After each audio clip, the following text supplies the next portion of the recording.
Bienvenido al mundo de lo desconocido.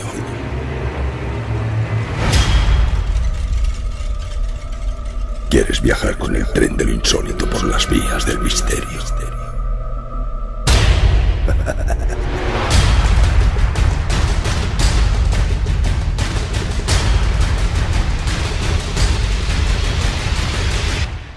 Aún tenemos un pasaje para ti.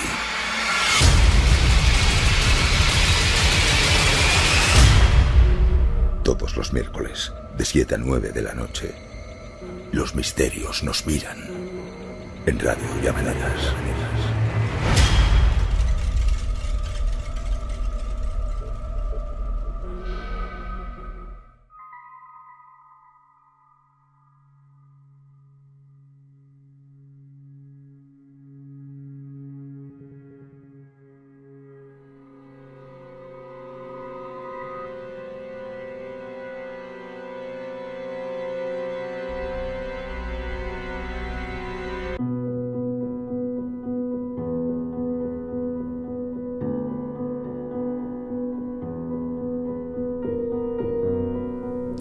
Dicen que el mayor miedo de cualquier escritor es sin duda la página en blanco.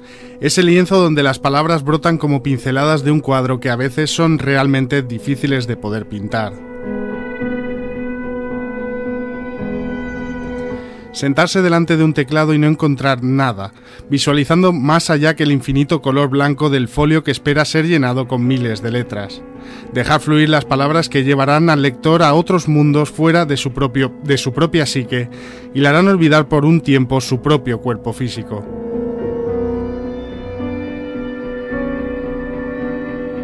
Ese miedo a la página en blanco es, como ya he dicho, el mayor de los terrores de alguien que se dedica a la comunicación. Y este ha sido el caso mío de esta semana. Evidentemente yo no soy escritor ni nada que se le pueda asemejar, pero sí que a veces he tenido esa misma sensación, pues como bien sabéis, cada semana realizo este pequeño relato a modo de editorial para empezar el programa, que en cierta medida siempre suele tener una connotación con los temas a tratar. Pero en esta ocasión, ese folio en blanco se convertía en un círculo. Un laberinto invisible del que no he sabido ni podido salir. Y me he encontrado con el día de hoy sin todavía un texto por escribir. Así que finalmente he decidido utilizar ese pequeño contratiempo para acomodarlo como entradilla final. Sé de buena tinta que los temas y el invitado de hoy son apasionantes, y son además temáticas de las que tengo un profundo desconocimiento, lo que en cierta manera hace que ese folio en blanco tenga una menor importancia.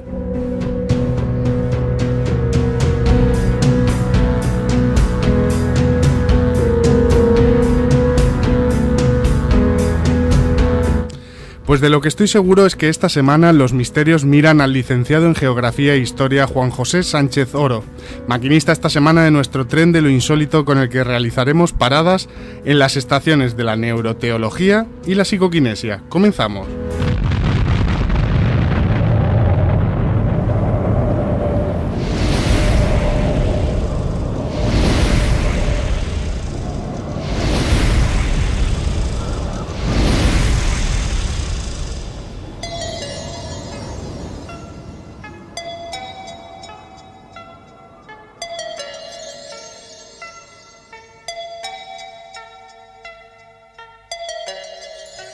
Hoy, antes que nada, vamos a presentar a las personas que me acompañan en el estudio de Radio Llavaneras y recordar también que nos podéis escuchar a través del 107.8 de la FM.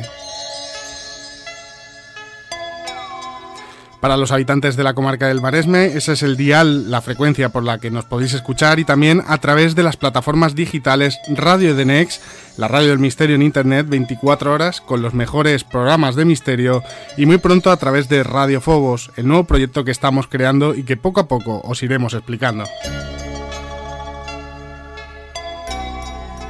Y antes de nada vamos a dar las vías de contacto para todas aquellas dudas, comentarios, críticas que nos queráis hacer, y enseguida nos metemos de lleno en los temas a tratar.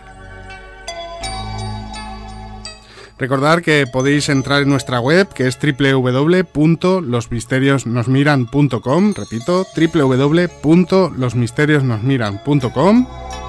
Nos podéis escribir en el correo electrónico programa@losmisteriosnosmiran.com, programa@losmisteriosnosmiran.com. También nos podéis encontrar en las redes sociales Facebook y Twitter. Si ponéis Los Misterios Nos Miran en el buscador, os aparecerán perfiles y páginas a las que podéis dar me gusta y agregaros. Y por último, me gustaría recordar también que tenemos el canal en YouTube, que a partir de ahora va a tomar bastante más importancia de la que le hemos tenido hasta ahora, y nos podéis encontrar por Misterios Nos Miran. Misterios Nos Miran.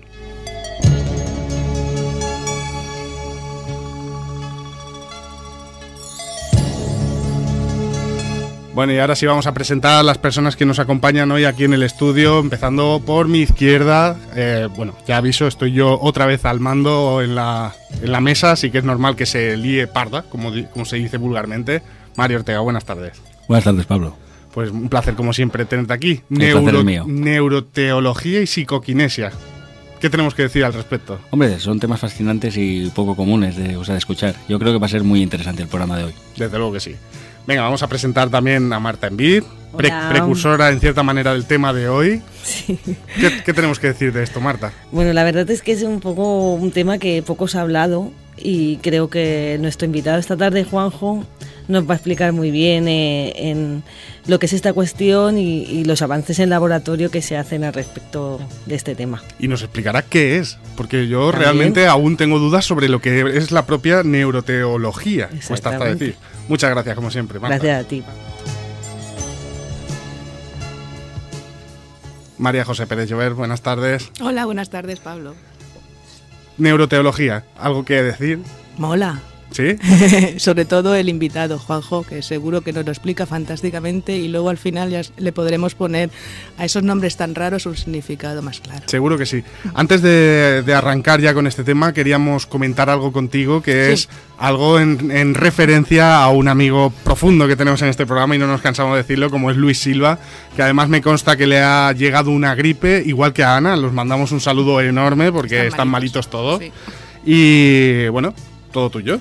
Bueno, él quería estar aquí para dar la noticia, ¿no? Pero bueno, me ha encargado decir que para todos los oyentes de Madrid y todo el que se quiera acercar por allí en estos días, ¿no? Luis Silva va a presentar su libro Alquimia tras la piedra filosofal este próximo jueves, día 28, a las 7:30 en la Casa de Cantabria, calle Pío Baroja 10, junto al Parque del Retiro.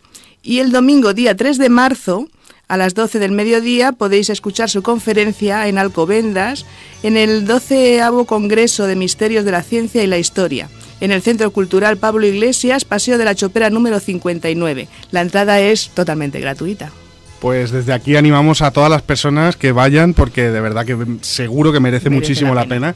Además de que pronto saldrá el artículo que tenemos sobre su laboratorio en exclusiva, ¿no? Que nos dio la oportunidad. Sí. Podéis ver allí, bueno, podréis ver todas las fotos y entrar en ese santuario, ¿no? Que es para un alquimista su laboratorio.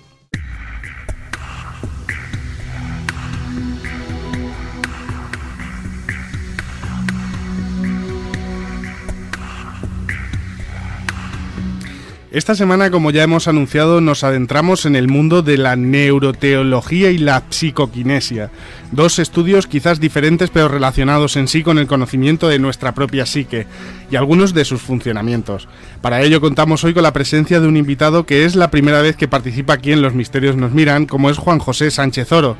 Él es licenciado en Geografía e Historia por la Universidad Complutense de Madrid, miembro numerado y vocal del Centro de Estudios Mirobrigenses, perteneciente a la Confederación Española de Centros de Estudios Locales, el CECEL por sus siglas, y también organismo integrado en el Consejo Superior de Investigaciones Científicas, el CSIC. Es también gestor documental mediante título propio de especialización de segundo grado de la Universidad de Alcalá de Henares y formador Microsoft Certificate Trainer, que ya sabéis que yo el inglés mal, en desarrollo de sistemas informáticos aplicados a base de datos. Por supuesto, también es colaborador y copresentador en el programa Dimensión Límite de David Cuevas, que como sabéis es uno de los espacios radiofónicos que más seguimos y mencionamos desde aquí. Y como no podía ser de otra manera, le agradecemos que esté hoy esta tarde en Los Misterios Nos Miran. Juanjo, buenas tardes. Hola, buenas tardes. No, el agradecido soy yo. Muchas gracias por invitarme a estos minutos de buena radio con vosotros. Muchas gracias. ¿Me he dejado algo en la presentación? No, creo que has metido demasiado, pero bueno. Bueno, Juanjo, vamos a ir directamente al grano y te voy a hacer la primera pregunta, que es ¿qué es la neuroteología? Bueno, pues mira, la neuroteología es muy sencillo. Son estos términos que a veces se acuñan un poco dentro de lo que es el mundo académico para tratar de acotar un determinado campo, pero es algo tan sencillo como ver, digamos, qué procesos neuronales o qué parte de nuestro encéfalo, de nuestro cerebro, tiene que ver con las creencias religiosas. Sería básicamente esto. Desde hace unos años, hay una corriente dentro de lo que es el mundo de la neurología que lo que trata es de identificar dentro de lo que es el cerebro, pues dónde están determinadas creencias o dónde están, por ejemplo, nuestros determinados sentidos. Si, por ejemplo, pues no sé, la vista corresponde más bien al lóbulo occipital, si el tacto está dentro de lo que se llama el surco central, si el olfato estaría un poco en la parte inferior del lóbulo frontal, es decir, hacer una especie como de mapa cerebral de las distintas áreas, en este caso que te comento de los sentidos, y se ha ido dando cada vez pasos más avanzados a ver si son capaces los expertos de localizar dentro de nuestro cerebro pues qué partes del mismo, qué lugares o en qué puntos determinados estarían determinadas cuestiones. No sé, por ejemplo, el razonamiento, la capacidad para hablar, determinadas emociones, el miedo, este tipo de cosas. Bueno, pues esto lo han trasladado al mundo de las creencias religiosas, y ha surgido este campo que te comento, que es la neuroteología, que lo que intenta es, incluso algunos intentaban localizar dentro del cerebro en qué punto determinado estaría la creencia en Dios. Lo que pasa que esto, parece que más o menos se ha descartado, pero se va por otros lados. O sea, lo que se hace es, por ejemplo, pues investigar la mística, investigar la meditación, cómo afectan esos estados alterados de conciencia al cerebro, qué redes neuronales estarían implicadas en ese tipo de actividad, etcétera, etcétera. O sea, pero por lo que yo entiendo, la neuroteología no sería... Es que yo reconozco que me he perdido un poco en este mundillo y sobre todo buscando, indagando en Internet, y he visto páginas y lugares que hablaban de ella como la búsqueda de Dios, así literalmente dentro de lo que son las neuronas, por poner un ejemplo. Entonces entiendo que lo que quieres decir es que no es que sea la búsqueda de Dios, sino la búsqueda de cómo se produce la religiosidad en el cerebro. Claro, se entiende, o sea, aquí lo que se parte es del modelo en el cual se considera que nosotros tenemos una determinada conciencia, que esa conciencia surge a través de la actividad neuronal, a través de la materia orgánica, de nuestra materia gris que tenemos en el cerebro, y dentro de esas creencias que surgen de esa conciencia hay una parte que son nuestras creencias religiosas, pero también nosotros tenemos nuestras creencias políticas, nuestros gustos, nuestras afinidades, todo eso se provoca en el cerebro. La cuestión es localizar las áreas o los elementos neuronales que están implicados en la creación de esos, o en la creación o en el mantenimiento o en la ausencia de esas creencias o de esos gustos o de esas aficiones.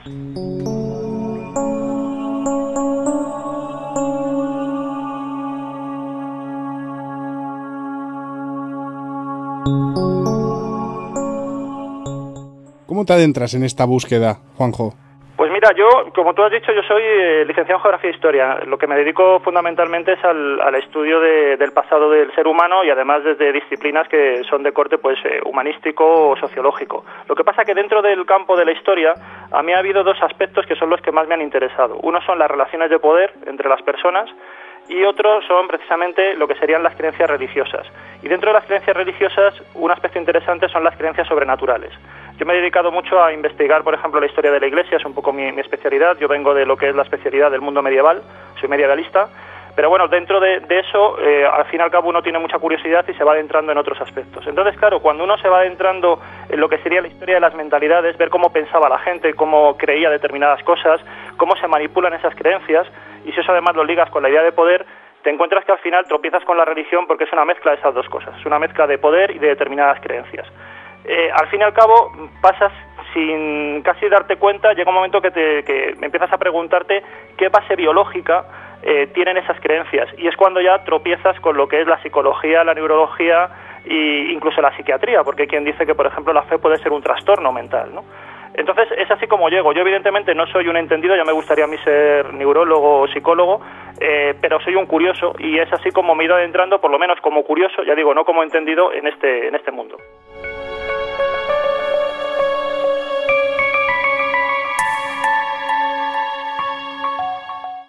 Buscando por internet, como te digo, he encontrado bastantes, entre comillas, batallas sobre si la neuroteología debería de considerarse una ciencia neurológica o teológica. ¿En qué punto estaríamos? Uy, yo creo que eso es muy complicado. En principio, es que lo primero, claro, este es un término que ni siquiera los propios neurólogos están, por lo que he visto, muy de acuerdo en mantener todos. Porque, por ejemplo, lo comentaba un poco antes de pasada, si alguien es, por ejemplo, partidario de un partido político o, por ejemplo, sigue un determinado club de fútbol, es, por ejemplo, del Barça o del Madrid, hay veces que la manera en la que viven esa creencia es muy similar a como la vivirían dentro de un credo religioso. A lo mejor esas mismas personas no van a misa, son ateas, pero sin embargo tienen una fe depositada en ese equipo de fútbol o en ese partido político que desde fuera lo podríamos asimilar incluso por sus emociones, por la manera de conducirse, incluso por ciertos rituales, el ir a un determinado meeting, el ir al fútbol todos los domingos, el venerar a un determinado jugador de fútbol o un determinado ídolo político, haría pensar que a lo mejor eso que se dispara en nuestro cerebro a un nivel neuronal o las áreas que se ven afectadas, los módulos de nuestro córtex, que se ven afectados por esa creencia, por esa afición, por esa fe ciega que depositan a lo mejor en ese club de fútbol, es muy similar a la que pueden tener si ellos estuvieran dentro del budismo, del catolicismo o del islam.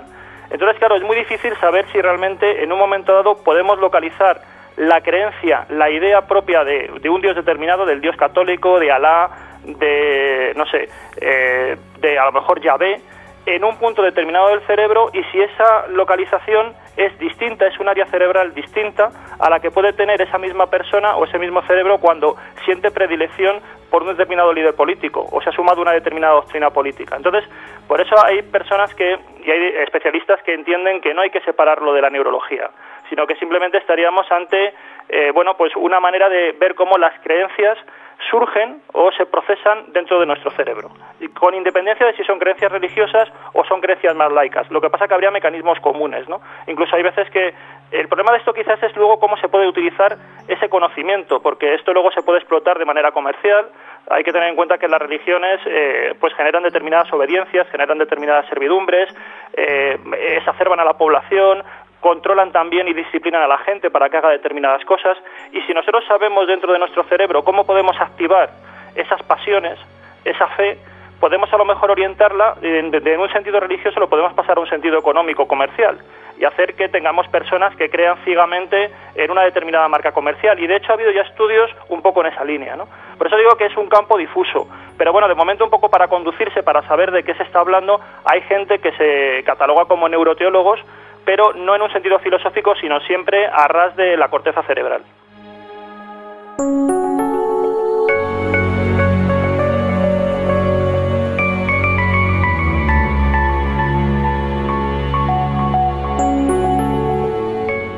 Hola, Juanjo. Yo te quería hacer una pregunta sobre todo esto que llevas hablando desde el principio. Estamos hablando de la idea del cerebro determinada, no sé hasta qué punto han llegado los estudios en esto, pero a ver, de todo esto que has dicho, venía a ser algo así como que la fe, la frase esta de que la fe mueve montañas, ¿no? De lo que han venido haciendo pues desde siempre en la religión católica o en otras religiones, ¿no? De convencer al pueblo, ¿no? De nuestros dioses, de lo que son, de lo que pueden hacer y todo esto, ¿no? De una forma de, como has dicho ahora, de manejar a la gente, ¿no? hacia esas áreas, ¿no? Yo quería decir que en el momento en que pues otros sentidos activan un área del cerebro, esto se ha comprobado pues con los neurólogos, ¿no? De que ese área pues no sé, cambia de color o se vuelve más grande o está activa de alguna manera. Quería saber si los estudios hasta ahora en esto de la neuroteología han llegado a detectar si en plan ya extremo, ¿no? Fanático, en plan, por ejemplo, de los místicos, ¿no? Esa creencia tan grande que les ha hecho llegar a proezas, o esta gente que cree tanto que se ha llegado a curar por mediante la fe, o todas estas cosas de fe real, si se ha podido llegar a estudiar, si ver una parte del cerebro que se ha activado sobre las otras. ¿Se sabe algo de esto? Sí, mira, justo lo que se utiliza, hay varias técnicas o hay varias maneras de aproximarse un poco al estudio de la neuroteología, ¿no? De saber en qué parte de nuestro cerebro pues están estas creencias y además un poco qué grado tienen esas creencias o qué profundidad tienen. Hay varias maneras. Una, por ejemplo, puede ser a través de determinados trastornos cerebrales, determinadas anomalías, determinadas enfermedades. Ver si, por ejemplo, el estado anterior o posterior a una enfermedad en el cerebro provoca un cambio en las creencias de esas personas, siempre y cuando ese cambio en las creencias de las personas no se haya producido por una influencia o por un cambio en el entorno. Por ejemplo, un estudio bastante reciente, de hace un par de años, que se hizo en Italia. Había unas personas que las tenían que operar de un tumor que tenían en la zona del córtex parietal del cerebro.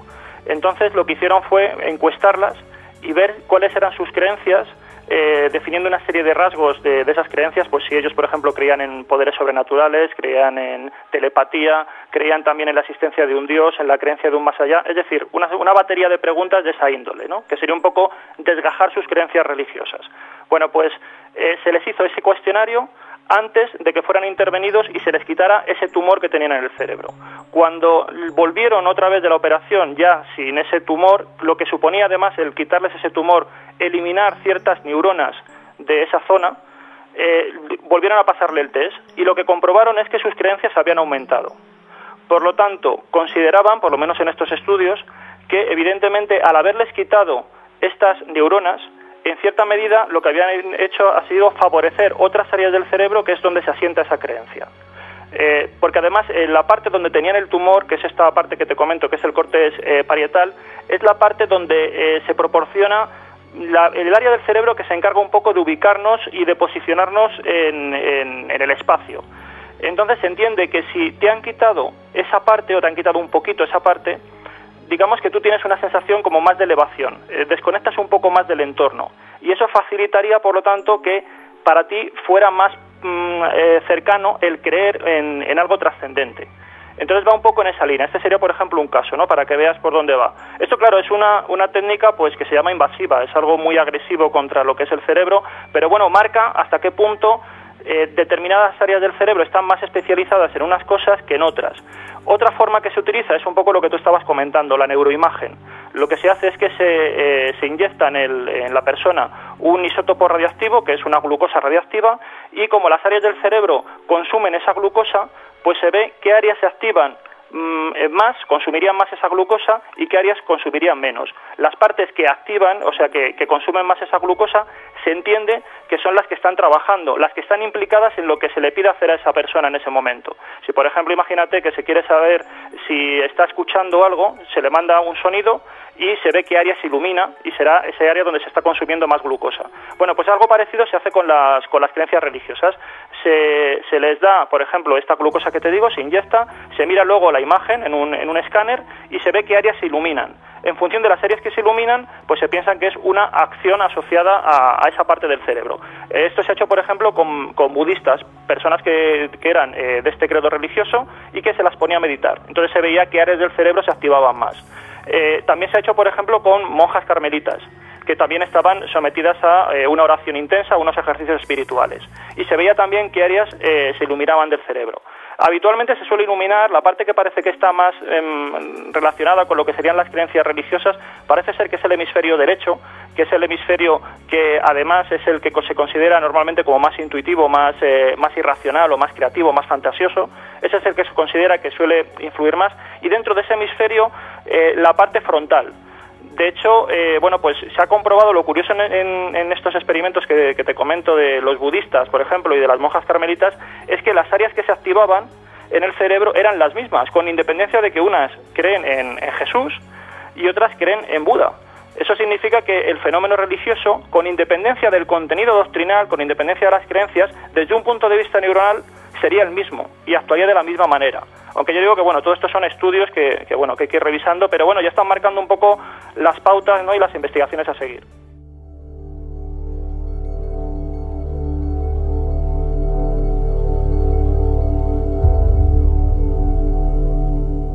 Has dicho algo que da el kit de la cuestión, ¿no? Cuando has dicho esto del tumor, de que al sacar estas neuronas se creaba un estado de aislamiento del entorno, ¿no?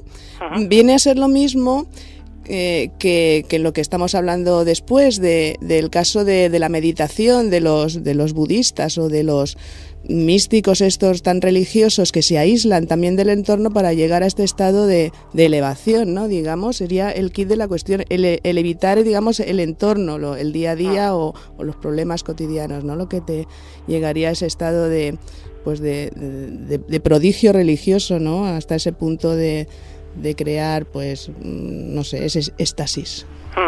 Sí, ahí, claro, también encontramos dos vías. Podemos decir que hay una vía un poco natural, que puede ser la vía del entrenamiento, que es la que predican pues muchas doctrinas religiosas. Esas técnicas de meditación pues que se dan, por ejemplo, en yoga o en el budismo, también se dan en el cristianismo, aunque parezca que el cristianismo no trabaja esto, porque estamos acostumbrados quizás a una especie de cristianismo y sobre todo de catolicismo pues un poco más ritual, más de liturgia.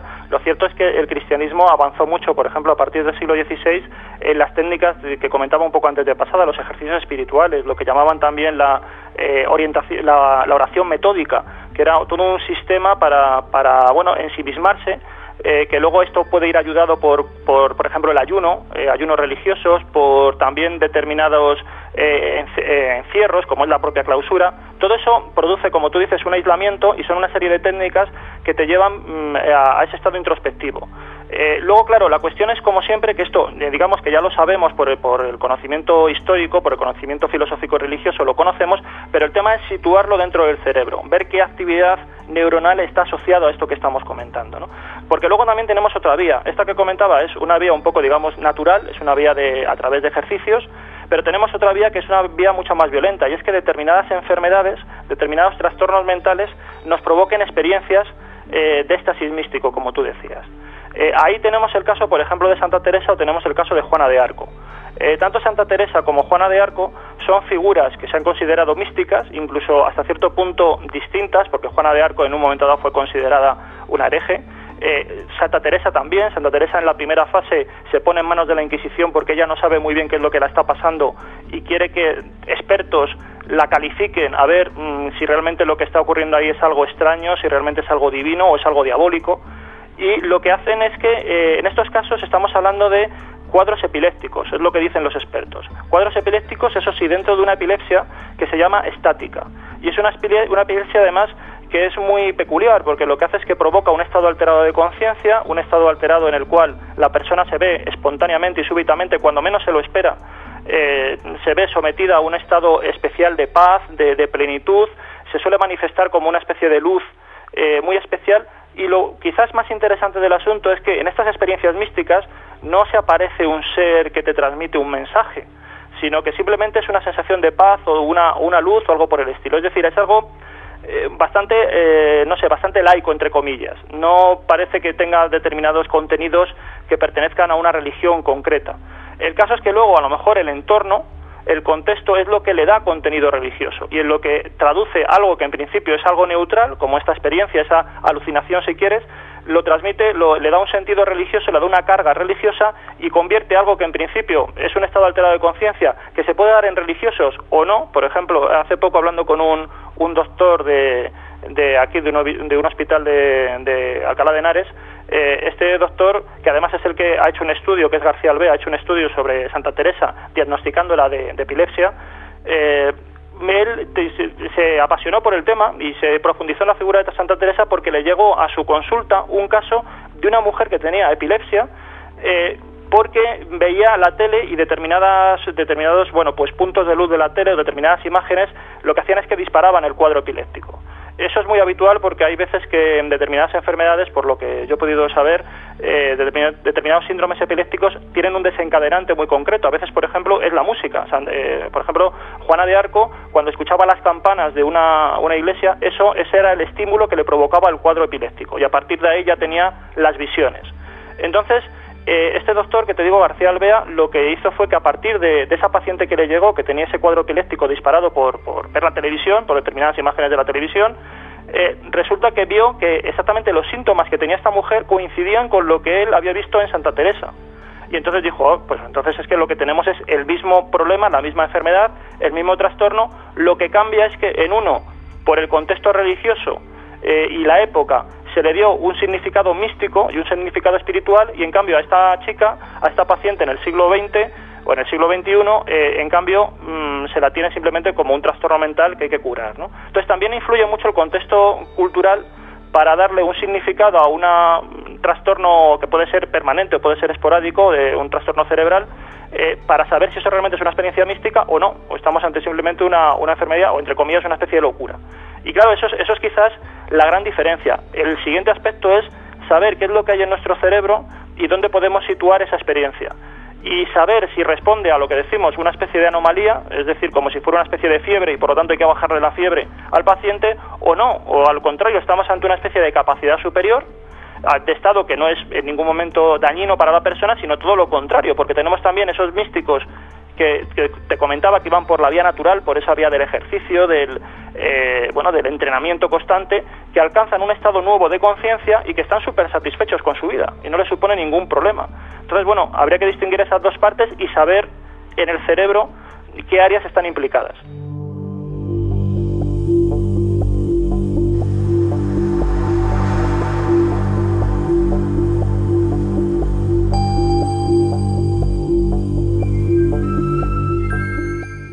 Juanjo, más o menos por lo que veo, digamos que lo que son los trances místicos, la gente que se dedica pues a meditar, a la oración y todo esto, sería más o menos como una potenciación de lo que es el lóbulo frontal, ¿no?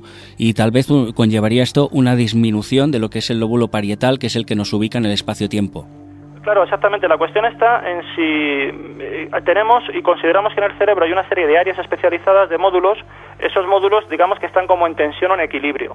En la medida en que hay unas áreas más activas que otras, pues naturalmente lo que tú dices, a lo mejor pues tendemos más a las experiencias irracionales o experiencias intuitivas o a las emociones, y si tenemos más inhibida la parte racional, la parte más cartesiana, pues a lo mejor naturalmente pues ocurre lo otro. Entonces siempre estamos como, nuestro cerebro se supone que está en tensión, son una serie de circuitos entre comillas, además con una serie de drogas que también genera nuestro cerebro, y evidentemente el que haya mayores niveles de unas determinadas hormonas o no determinadas de esas drogas, que el cerebro es una gran farmacia, o que haya determinadas áreas más activas que otras, cambia nuestros estados. Eso se sabe, ¿no? Hay un gran estudio que es un poco también el que inició hasta cierto punto estas investigaciones de neuroetología, que son los estudios que hizo Persinger, que llegó a crear una especie de casco que él llamaba como el casco de Dios, y que era un casco que él además hizo con el casco de una moto. Lo que pasa que colocaba una serie de electrodos y a través de esos electrodos transmitía una serie de corrientes eléctricas al cerebro, al córtex, de tal manera que generaba en el córtex, en determinadas áreas, tormentas eléctricas. A partir de esos experimentos, y según él dice, o decían los sujetos experimentales, estas personas entraban en diferentes estados. Por ejemplo, pues tenían lo que nosotros llamamos el viaje astral, ¿no? Ese tipo de cosas. También entraban en cuadros de plenitud mística, de absoluta satisfacción. Tenían muchos de estos estados que luego nosotros consideramos algunos de ellos paranormales. Y bueno, él los inducía a través de este casco. Luego es cierto que estas experiencias se han repetido, por ejemplo, en Suecia, no han tenido el mismo resultado. Uno de los grandes ateos que hay hoy en día, abanderados del ateísmo, como es Richard Dawkins, participó en este experimento, se puso el casco y él no recibió nada, es decir, él siendo ateo no tuvo ninguna experiencia religiosa. Entonces, bueno, digamos que han quedado los estudios de Persinger un poco en entredicho, pero es cierto que activando determinadas áreas del cerebro se provocan determinados estados de conciencia, activándolas, quiero decir, de manera artificial. Y claro, ese es el gran intríngulis del asunto. ¿Hasta qué punto el místico entra en contacto con una realidad externa, que es la que le provoca el estado de conciencia, o es toda una especie de gran ficción y en esa fábrica de sueños que es nuestro cerebro, que es la que está provocando todos esos estados, ¿no? Ahí es en lo que estamos. Hay otros que en cambio lo que dicen es que es necesario estar loco, entre comillas, para poder ver a Dios, porque solamente transformando o poniendo, digamos, en eso que comentábamos antes, en esa especie de tormenta eléctrica nuestro cerebro, es posible acceder a esas realidades trascendentales, ¿no? Y ahí está un poco la discusión. Por eso yo creo que sigue, bueno, en eso no creo que se vayan a poner de acuerdo próximamente. Yo creo que ahí siempre va a haber una escapatoria para la fe, ¿no? Y también los que quieran ser ateos lo van a poder defender diciendo que todo es producto del trabajo de las neuronas. Entonces, la polémica está ahí, ¿no? Lo que sí que yo creo que poco a poco se va avanzando mucho es que es cierto que determinadas áreas de nuestro cerebro están asociadas a determinados estados de conciencia, a determinadas creencias, y yo creo que eso sí que es un terreno bastante sólido, ¿no? Hay experimentos que son como muy, muy evidentes y que demuestran hasta qué punto pues nuestras creencias están realmente soportadas por nuestra biología, ¿no? Yo creo que eso es indiscutible.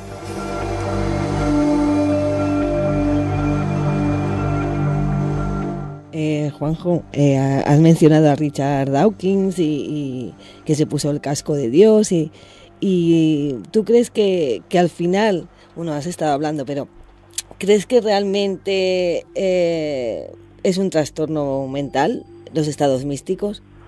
Pues mira, yo creo que no. Es que esto es complicado, porque también hay un problema, yo pienso, tampoco te hablo desde la curiosidad, ya te digo, no desde un conocimiento profundo de esta materia, pero yo creo que hay un problema, y es que realmente no creo que se tenga muy claro cuál es el cerebro sano, ¿no? Entre comillas. Por ejemplo, nosotros sabemos que si superamos un determinado rango de temperatura, entramos en fiebre y con eso peligra nuestra vida. Si nosotros pasamos a un determinado, superamos también un rango de latidos, pues entonces entramos en una taquicardia y sabemos que entonces peligra nuestra vida. Sabemos que no estamos sanos, que eso hay que corregirlo.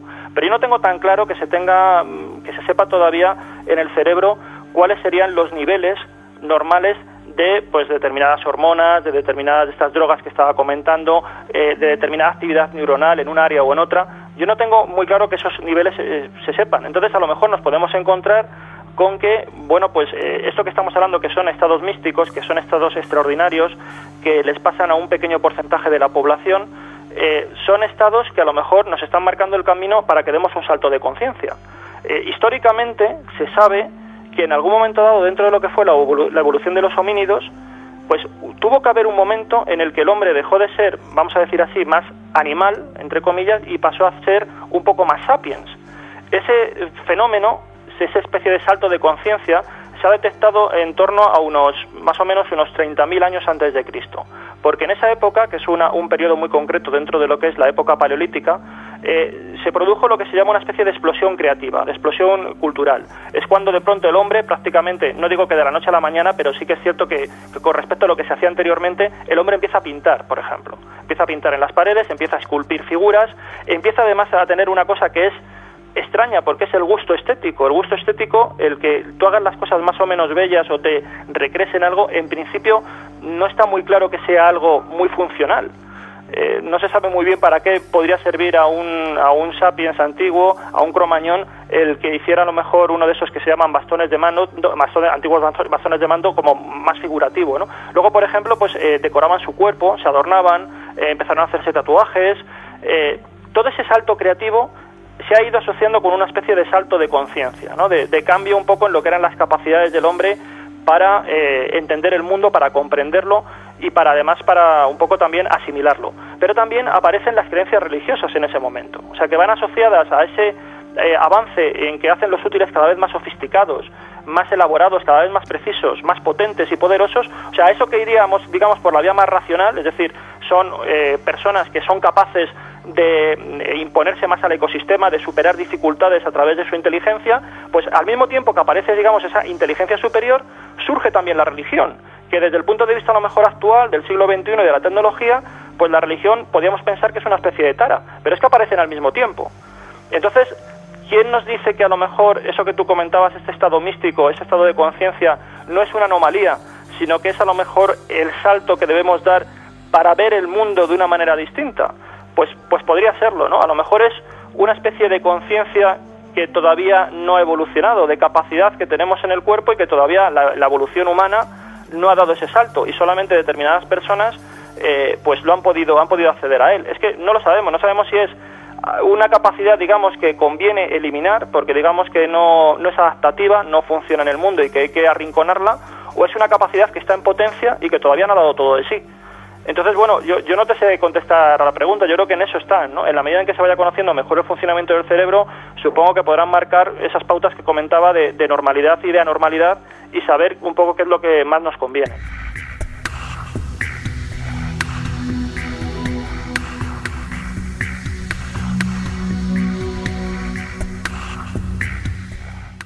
Cuando he oído, bueno, antes ha dicho, Mario ha nombrado el lóbulo frontal. A mí me ha venido, al lóbulo frontal me ha venido de golpe el tercer ojo, este chakra, ¿no? Y luego cuando te has puesto a hablar de drogas que generaba nuestro propio cerebro, nuestro cuerpo, ¿no? Hoy a mí me ha venido a la mente los chamanes, ¿no? Y estas cosas, ¿no? Entonces, juntando todo esto, ¿no crees que durante siempre desde que existe el mundo y el ser humano se ha venido fomentando precisamente ese área en beneficio, ¿no?, a esta fe y a esta religiosidad, pero también en beneficio a lo que tú estás diciendo ahora, ¿no?, de que no sea un perjuicio ni una enfermedad, sino que realmente sirva para algo, de que se abra un estado de conciencia en el que realmente sean superiores, ¿no?, de que se llegue a tener pues unas visiones reales y bueno, todas estas cosas que se fomenten, ¿no? Claro, ahí la cuestión está en que, bueno, hay determinados estudiosos que dicen que la religión tiene su función, tiene su papel, o sea, la religión es útil. Quizás a lo mejor en la sociedad actual piensan que puede ser menos útil, pero sobre todo en las sociedades tradicionales sí que tenía mucha importancia. ¿Por qué? Porque, por ejemplo, la religión podía servir un poco para el autocontrol humano, para afrontar, por ejemplo, el hecho de la muerte. El hombre toma conciencia de que muere, de que los seres de su alrededor mueren, y entonces surge la religión como una esperanza. Pero también tiene una funcionalidad social, en el sentido de que las religiones hacen grupo, hacen piña y hacen que la gente, de manera coordinada y cooperativa, pues pueda afrontar un objetivo conjuntamente. Y eso se ha visto claramente porque, bueno, conocemos la influencia que tenía las religiones. Hay que tener en cuenta que hasta hace muy poquitos siglos lo religioso y lo político iban de la mano. El que era rey era al mismo tiempo sacerdote, o si no tenía muy de su mano, muy al lado, los sacerdotes. Y la propia monarquía de un determinado país al mismo tiempo tenía una determinada, no sé cómo decirte, envoltura religiosa, ¿no?, claramente.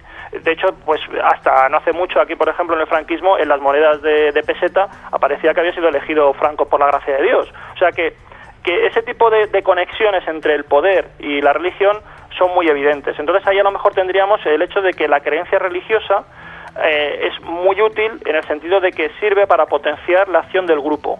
Y en ese sentido también, dentro de términos muy evolucionistas, sería muy adaptativo, porque le va a hacer que el grupo y el individuo dentro del grupo sobreviva mejor. Pero también es posible que no lo veamos en esos términos tan materialistas, ¿no?, tan biologicistas, sino que lo podemos ver en el término de que tengamos una capacidad para comprender mejor el mundo. Y a lo mejor es eso, porque lo que está claro es esto que te comentaba también de la prehistoria, que ahí se produjo un cambio creativo que demostraba que de alguna manera el mundo que le rodeaba empezaron a verlo de una manera distinta. Y ya dejaban de ser simplemente casi una especie como de insectos entre comillas superiores, es decir, personas que se preocupaban por lo más básico, por comer, dormir y procrear, y empezaron a tener ideas del entorno, a trabajar con algo que es un salto fundamental, que es algo increíble, que es la capacidad para simbolizar. O sea, si hay algo que distingue a los hombres de los animales, es que nosotros manejamos símbolos. Y el símbolo supone un esfuerzo de conciencia enorme, porque nosotros cuando vemos un símbolo, lo que estamos haciendo ahí el símbolo es la representación de una ausencia. Es decir, nosotros proyectamos sobre eso que tenemos ahí, algo que no está ahí. Y el hecho además de que luego compartamos símbolos entre todos, indica que es una manera, entre comillas, de trabajar con una especie de conciencia colectiva. Eso es un salto espectacular dentro de lo que es la mente humana. Y eso se produjo en un momento dado. Entonces, ¿quién nos dice que a lo mejor si algún día todos somos místicos, también manejaremos contenidos de manera grupal superiores? Y ya no estoy hablando, digamos, que tengamos capacidades para la telepatía o para la materia, no sé, actuar sobre la materia a distancia, ni nada por el estilo. Solamente el hecho de que tengamos una forma de conocer distinta nos puede hacer más poderosos, porque de hecho ya te digo que cuando surgió la capacidad simbolizadora del hombre, el hombre se convirtió en una especie mucho más poderosa que las que tenía alrededor, hasta el punto de que ahora es la dominante, ¿no? ¿Qué crees que produjo ese eslabón perdido, Juan José? Pues mira, no te sé decir, no lo sé, no se sabe muy bien. Es una de las cosas que la evolución de la mente humana es una también de las cuestiones que se está estudiando. El problema que tenemos es que no tenemos mentes para analizar, lo único que tenemos son huesos, entonces lo que se suele analizar es la morfología de los cráneos, ver qué áreas están más expandidas, el tamaño de los cráneos te puede inducir cuál es la masa encefálica que hay en el interior, pero realmente no está muy claro por qué se produjo ese salto. Es un salto que es cierto que es un salto que, claro, nosotros nosotros lo vemos y como en la prehistoria se habla de miles de años, estamos hablando de una franja temporal grande, estamos hablando de varias decenas de miles de años. Pero es cierto que el salto es tan grande y además es tan, ¿cómo decirte?, aparece en distintos lugares, no es que aparezca en un área concreta, porque sí que se localiza bastante en Europa, pero últimamente se ha visto que también aparece pues en áreas, por ejemplo, de África, de áreas de Sudáfrica, también en áreas australianas. Es decir, parece como que hay una especie de emergencia extraña de la conciencia. Yo no te voy a decir, porque no creo en principio, por lo menos por las pruebas que conozco, en que los extraterrestres nos hayan visitado, ¿no? Sigo pensando y sigo considerando que el hombre es capaz de hacer muchas más cosas, no necesita que nadie venga de fuera a echarle una mano, pero no te sé decir la razón de ese salto de conciencia. El caso es que está ahí y que sabemos que está ahí por la calidad de todo esto que te estaba comentando, porque tú empiezas a ver, no sé, unos objetos como son los propulsores, cómo los adornan, todos los útiles, empiezan a hacer collares, es decir, cosas que en principio no está muy claro que tengan sentido, empiezan a poner flores en las tumbas, lo cual demuestra que pueden creer en el más allá o que por lo menos entienden la muerte de una manera más allá que simplemente como que se ha muerto alguien, ¿no? Es decir, que se supone que habría algunas ideas asociadas a esa idea de la muerte. Y por supuesto, ya si llevamos al extremo determinadas ideas, como hay que dicen que, por ejemplo, por las pinturas de Altamira representarían la bóveda celeste, pues indicaría que ya empezaban a tener una conciencia ya no solamente de ellos mismos y de su entorno, sino de lo que es el universo absolutamente extraordinaria, que poco a poco pues irá derivando en lo que van a ser las religiones del Neolítico. Claro, ¿qué es lo que pasamos? ¿Por qué dejamos de ser, entre comillas, simios y pasamos a ser hombres? Pues evidentemente no porque morfológicamente hayamos cambiado mucho, que también cambiamos de manera importante, pero sobre todo porque en nuestro cerebro empezaron a pasar cosas que antes no pasaban, y eso nos hizo interpretar el entorno de una manera distinta. Además, mira, hay una frase que a mí me gusta mucho de un catedrático de medicina, ya está jubilado, que es Rubia, que tiene varios libros que además tienen mucho que ver con esto que hablamos. Tiene unos libros que son muy recomendables, uno se llama El cerebro nos engaña y otro se llama La conexión divina. Este profesor de la Universidad de Complutense tiene una frase que a mí me gusta mucho y dice que el mundo no es real, es cerebral, porque evidentemente el mundo tiene un marco de realidad que se nos impone, pero nosotros tenemos el cerebro y el cerebro traduce esa realidad y es así, traducida por el cerebro, como nos llega esa realidad. La realidad no nos llega tal cual es, nos llega después de que ha sido filtrada por el cerebro. Bueno, pues en este momento que estamos hablando del Paleolítico, el cerebro hizo algo que permitió que la realidad ya no fuera contemplada como era contemplada antes. Y bueno, pues ahí se produjo esa magia y a partir de ahí, bueno, pues seguimos viviendo un poco de esa herencia. Pero lo que fue, no te sé decir, supongo que cuando se sepa, que es otro de los grandes enigmas, qué es exactamente la conciencia y cómo surge a través del cerebro, pues entonces a lo mejor se empiezan a tener respuestas de cómo evolucionó, de cómo se pasa de un cerebro que no tiene conciencia o tiene un nivel inferior de conciencia a otro que tenga un nivel superior. Pero de momento es uno de los grandes enigmas. O sea que hay veces que buscamos a lo mejor enigmas en los extraterrestres, en otro tipo de cosas, y tenemos aquí enigmas que son para mí mucho más apasionantes y que nos pasan desapercibidos.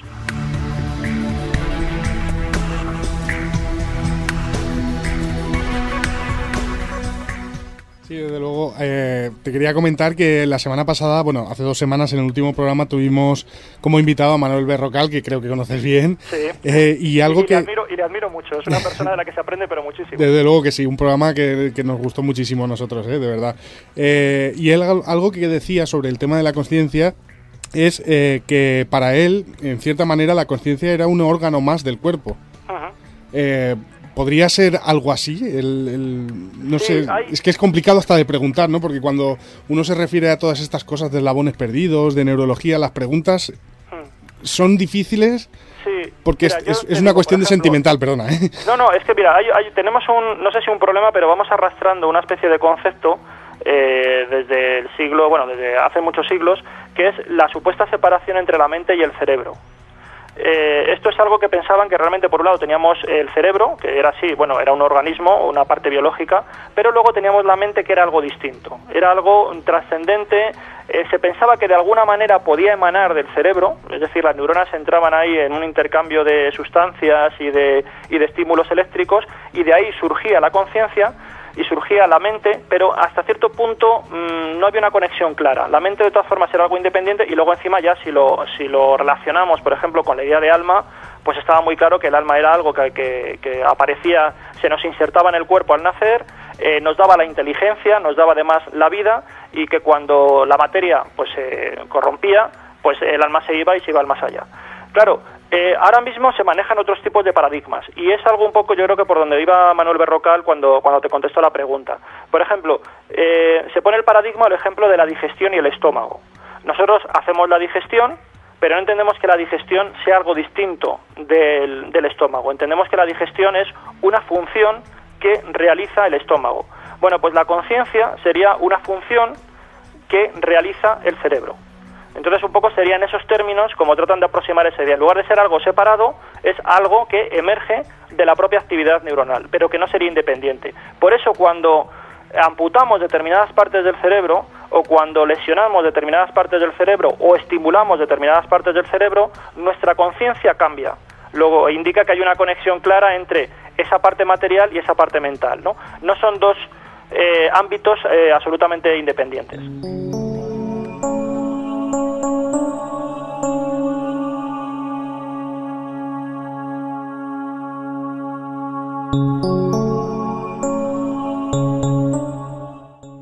Juanjo, sí. Mira, hay un psicodélico que por lo visto segrega de forma natural nuestro cerebro, que es la dimetiltriptamina, ¿no?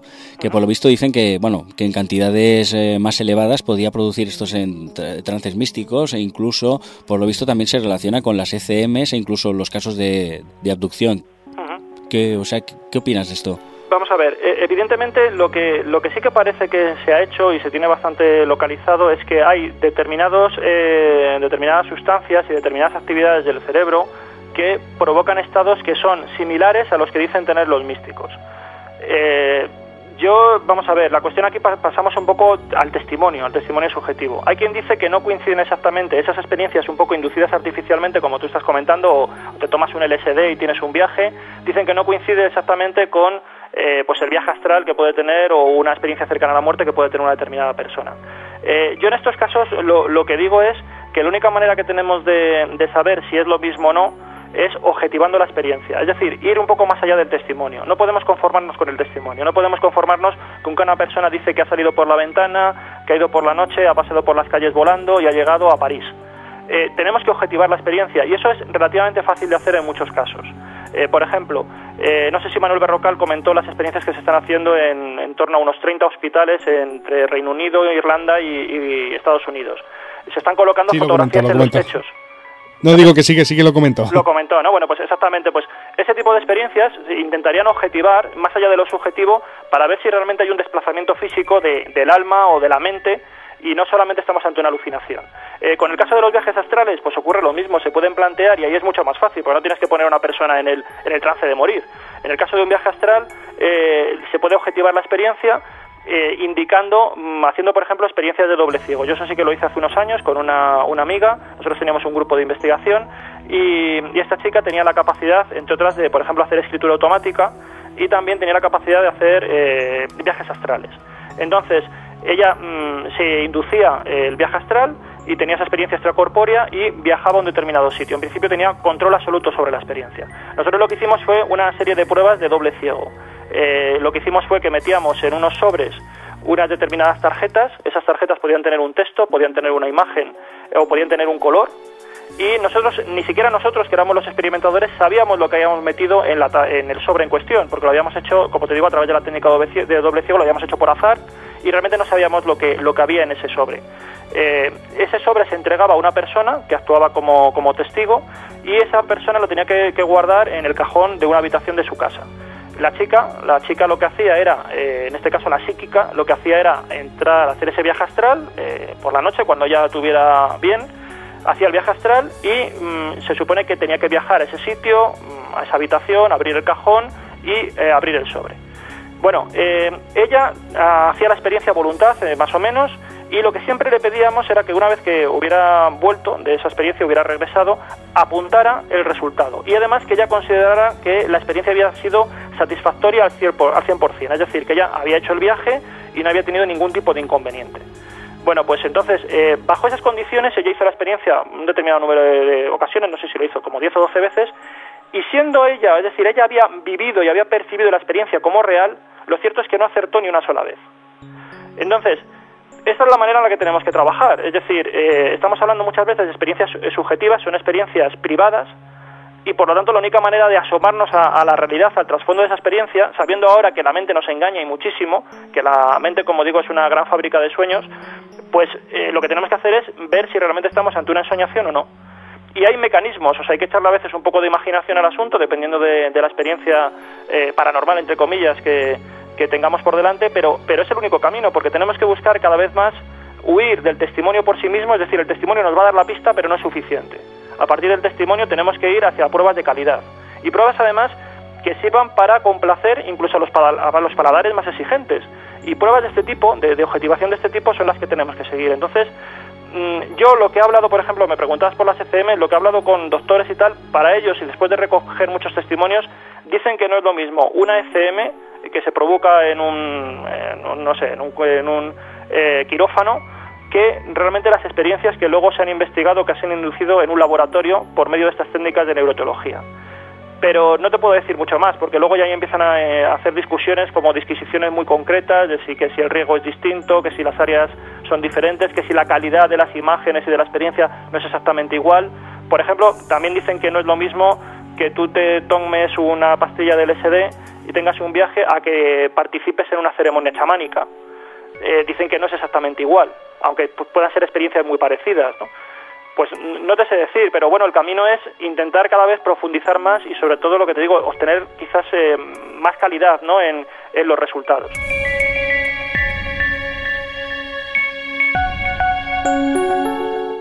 Juanjo, cuando pude leer tu artículo hablando de este tema, me llamó mucho la atención que también se habían hecho pocos, pero se habían hecho algún estudio referente a mediums en lo que son los laboratorios. Y me llamó la atención, pues, como te mencionaba, el caso de un brasileño llamado Chico Xavier. ¿Qué pasó con este medium?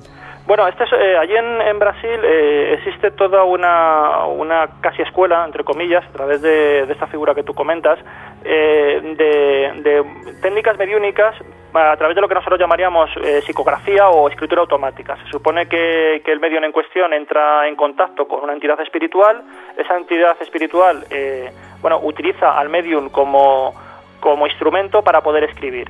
Y bueno, esta figura que tú comentas, Chico Xavier, era una figura impresionante porque llegó a escribir, es decir, era poseído por escritores habitualmente del mundo lusófono, es decir, portugueses y brasileños, y estos escritores, lo que hacían era que tomaban posesión del cuerpo del medium y escribían novelas o escribían poesía en su nombre. Entonces, esta persona llegó a escribir abundantes libros que decía que él era simplemente el instrumento del autor que había fallecido, y algunas de esas novelas pues tuvieron bastante éxito, ¿no? Incluso llegó con el dinero recaudado en algunas de esos bestsellers, en donde él contaba su experiencia y tal, él llegó a montar una fundación pues para atender a personas indigentes, ¿no?, es decir, para hacer labores sociales. Entonces existe ya toda una tradición en Brasil siguiendo un poco la sombra de esta persona, ¿no?, la trayectoria de esta persona que ya falleció. Hay otra serie de mediums que también, pues trabajan con esta técnica. Entonces ha habido algunos de estos neuroteólogos, además uno de los que más o menos ha iniciado esta corriente, que es Newberg, lo que hicieron fue poner a prueba a estos mediums y escanearles el cerebro, es decir, mientras ellos están realizando estas operaciones de psicografía, ver qué áreas se activan y qué áreas se desactivan dentro del cerebro. Entonces lo que ellos observaron fue algo que les llamó mucho la atención, y es que aquellas áreas cerebrales que en principio tienen que ver con el pensamiento más racional, o el pensamiento que tiene que ver con lo que es la manera de escribir, el lanzar mensajes argumentales, un poco toda esa parte racional, ¿no?, que te digo, argumentativa, verbal. Ese área, en principio, cuando ellos entraban en la fase de meditación, lo que hacían era disminuirla, ¿no?, inhibirla. Digamos que entre comillas, se iba desactivando. Bueno, es un poco lo normal, porque comentábamos antes que cuando se produce la meditación, lo normal es que aumente la actividad de la parte del individuo, de la parte cerebral que tiene que ver con lo más creativo, con lo más intuitivo, con lo más emocional, y la parte racional pues empieza a inhibirse. Claro, pero ¿qué ocurre? Ocurre que estas personas, estando en esa situación, escribían, y además escribían mensajes complicados de entender, es decir, mensajes muy filosóficos donde hacían, por ejemplo, reflexiones profundas sobre cómo tenía que coordinarse la ciencia con la razón y con la fe. Es decir, creaban así como redacciones y parlamentos muy complicados. Claro, si tienen el área racional, el área del pensamiento más duro, más lógico, matemático, más verbal, la tienen inhibida, ¿cómo es posible que puedan escribir esto? Y entonces ahí es donde ellos, de momento han llegado a esa investigación. Claro, los que sean más creyentes pensarán que evidentemente lo que ocurre es que entra una entidad nueva en el cuerpo de estas personas y es la que escribe por ellos, y por eso lógicamente el área cerebral del medium destinado a, digamos, a esa escritura más argumentativa, pues daría igual que estuviera inhibida o no, porque el que está escribiendo de manera racional y de manera complicada es ese espíritu que le ha poseído, ¿no? Pero bueno, ellos de momento evidentemente no van tan lejos y simplemente constatan una realidad que han podido comprobar en los escáneres, ¿no? Que cuando tenían esa parte más lógico, más argumentativa, más verbal inhibida, resulta que, sin embargo, eran capaces de escribir cosas y mensajes bastante profundos. Estás escuchando. Los misterios nos miran. Entra sin miedo. Yo te quería preguntar sobre Andrew Newberg, que has comentado ahora, ¿no? Ayer leí una frase de él y la verdad es que no entendí absolutamente nada de lo que decía, y a ver si me la puedes en cierta manera aclarar, porque a lo mejor ya lo hemos dicho, pero la frase dice así, es de él, los procesos neurológicos que son impulsados por la estimulación repetitiva y rítmica típica de los rituales humanos y que contribuye a la liberación de sentimientos trascendentales de conexión a una unidad universal. Bueno, vamos a ver, claro, no sé muy bien en qué contexto lo dice, pero sí que, por ejemplo, se entiende que hay una serie de... Perdona, te reconozco que esta es extraída de la Wikipedia, de una de las partes en las que, o sea, que la puedes encontrar en la Wikipedia, que allí verás quizás el contexto en la que está expuesta, pero es que la leí y me quedé totalmente en blanco, como que no había entendido absolutamente nada, perdona. Bueno, yo creo que se refiere a que, mira, hay determinadas técnicas, que es lo que estábamos comentando, que son muy conocidas, por las cuales uno puede obtener, entre comillas, la iluminación o ese estado de experiencia mística. Se suele hablar de dos tipos de vías. Una vía que es la vía que también hemos estado comentando más aquí hoy, que es la vía de la meditación, del reposo, esa vía de la oración, esa vía del silencio, introspectiva. Pero existe una vía que es la vía todo lo contrario, que es la vía de la excitación. Y ahí tienes determinados, pues comentábamos también un poco de pasada, los chamanes o determinados, el candomble, determinados cultos y devociones de este tipo así afroamericanos, que lo que hacen es que por la vía del ritual, de la danza, del ruido, de los ritmos, consiguen también entrar en un estado alterado de conciencia y tener una experiencia mística. Cuando llegan a esa experiencia mística, el individuo se siente, tanto por una vía como por otra, es decir, por esa vía, digamos, más del silencio, o esa vía más de la acción, ¿no? El resultado parece ser, según los que han llegado y según el testimonio de los que han llegado, el resultado parece ser el mismo. Es decir, al final, tú te sientes en una paz enorme, te da la sensación de que lo entiendes absolutamente todo, tu mente se ha expandido y te confundes con la totalidad. Es decir, es como si tu yo quedara disuelto. No hay fronteras, no hay barreras, la sensación bueno, es absolutamente, ya digo, especial, pero también es una cosa muy importante, que es lo que dicen, y tenemos ahí también el gran problema, es que no son capaces de verbalizar lo que les está pasando. No son capaces de describir con palabras qué les está sucediendo. Por eso cuando vuelven, pues sí, vuelven, digamos, con los ojos, entre comillas, en blanco, pero es muy difícil compartir esa experiencia salvo que la hayas vivido. Y eso es una de las cosas o una de las características que tiene el estado místico y que te comentan siempre todos los grandes místicos que ha habido, ¿no? La capacidad o la incapacidad que tienen para comunicar lo que les ha pasado. Entonces yo entiendo que en este caso Newberg lo que se refiere es un poco a eso, es decir, a esa vía de los ritmos, a esa vía de los rituales, a esas danzas, a esas percusiones que hacen que en un momento dado la conciencia también acceda al estado místico, no a través de la paz y del reposo, sino a través de la acción, ¿no? Fíjate que se dan incluso algunas cosas que se han descubierto hace unos años. Hubo un estudio también muy interesante, y es que en uno de estos rituales que estamos comentando, un ritual también religioso, no recuerdo exactamente de qué credo era, lo que hicieron fue un grupo de neuroteólogos es comprobar, por ejemplo, el ritmo cardíaco de esas personas. Y comprobaron que todas las personas, a través de esa danza que estaban haciendo y de todo el ritual que conllevaba, pues imaginaros lo típico, no, humo, ruido y tal, todos llegaron a tener el mismo tipo de ritmo cardíaco, es decir, llegaron a sintonizar sus corazones entre sí a la vez mientras hacían el ritual. Se supone que evidentemente si eso lo podemos trasladar también a determinados ritmos, entre comillas, mentales, pues es posible que la conexión entre todo el grupo sea mucho más íntima de lo que parece. Y bueno, pues ese tipo de experiencias, esos dos caminos existen. El camino, ya digo, un poco de la acción, ¿no? O de la excitación, y el camino más del silencio y del reposo, y los dos parece ser que llevan al mismo estado superior de conciencia. ¿Tiene algo que ver las experiencias religiosas con la famosa glándula pineal? Pues mira, también ahí ha habido mucho mito. Ahora mismo el tema yo creo que ya se ha abandonado. Es decir, hubo mucho tiempo en el que se pensaba que la glándula pineal, además era era un órgano que estaba justo en el centro del cerebro. Entonces eso le daba la sensación de que como estaba justo en la parte interior del cerebro y era así como muy pequeñito, parecía que estaba como en un trono, ahí al lado del hipocampo. Entonces consideraban que eso tenía que ser como muy valioso, porque si todo lo que era la masa gris del cerebro lo envolvía, es porque realmente ahí había como una especie de pepita de oro que tenía que ser muy importante.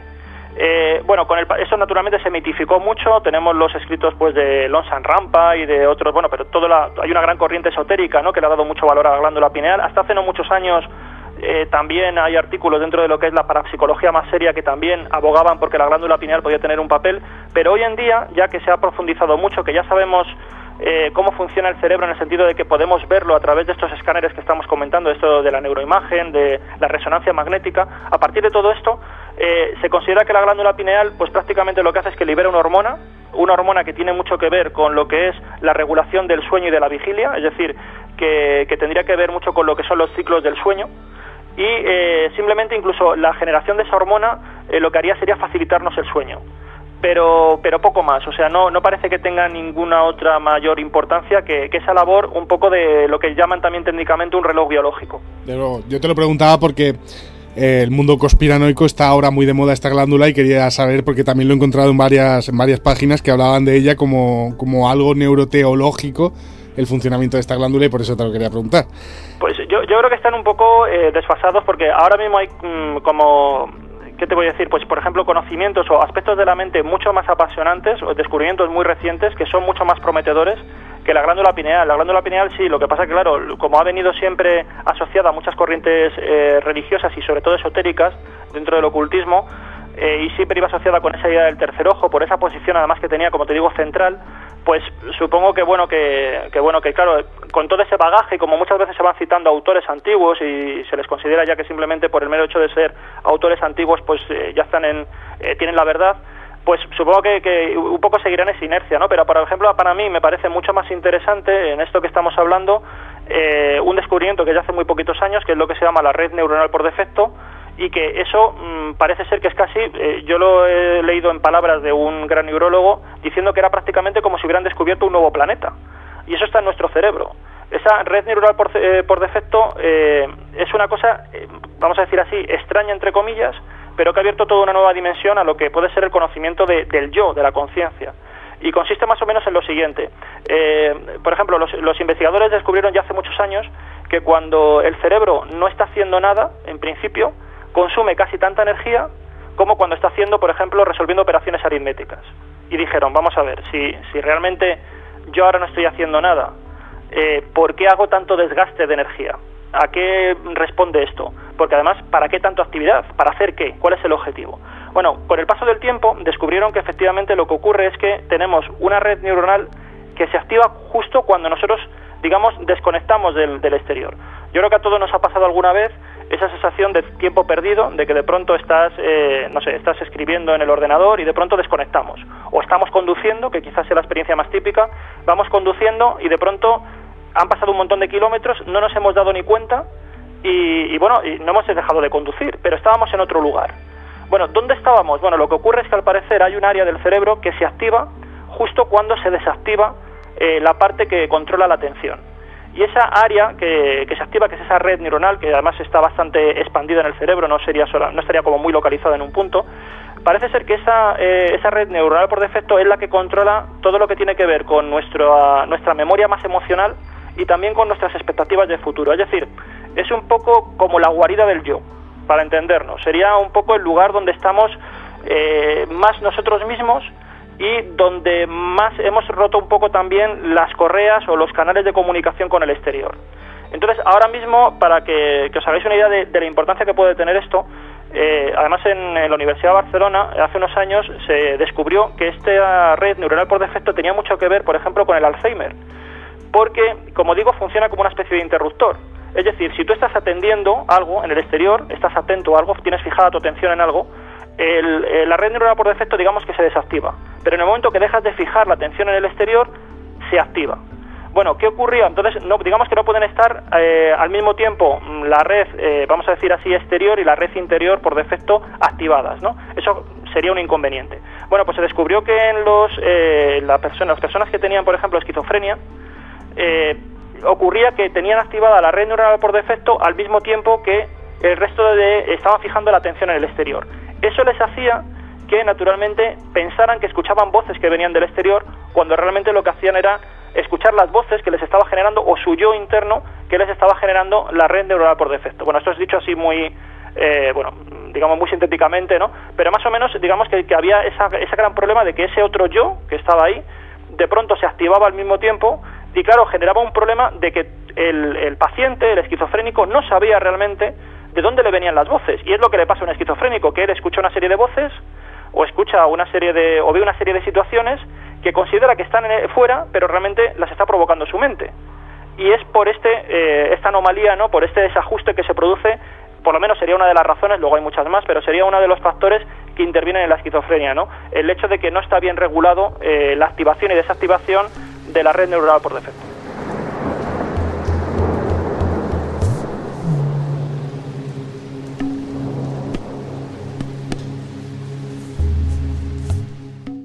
Mira, la semana pasada terminé el programa diciendo la famosa frase de no, solo sé que no sé nada, y es que en este caso concreto viene queripintada, porque realmente contra más hablas, más entiendo y menos al mismo tiempo, y es que me encanta porque es que es completamente imposible al final dar con una conclusión, porque supongo que os pasa a vosotros más, que sois los investigadores y los que estáis más al pie del cañón, de contra más te adentras, ya no solo en el cerebro en sí, sino en la psique, en lo que ello conlleva, te das cuenta que menos sabes. Sí, es que yo creo que hay muchos misterios, ¿no? Hablamos nosotros de una serie de misterios que son, ya sabemos, los que nos gustan. Hay una serie de grandes misterios que todavía no se conocen, que serían pues el origen del universo. No está muy claro cómo se forma, aunque se van aproximando mucho con la teoría del Big Bang. Hay otro gran misterio que es el origen de la vida. Pero hay otro gran misterio que es el origen de la conciencia, que realmente no se sabe muy bien qué es. Es decir, tú piensas, ¿cómo es posible? Al fin y al cabo nosotros no somos nada más que una nebulosa de átomos. Es lo que somos.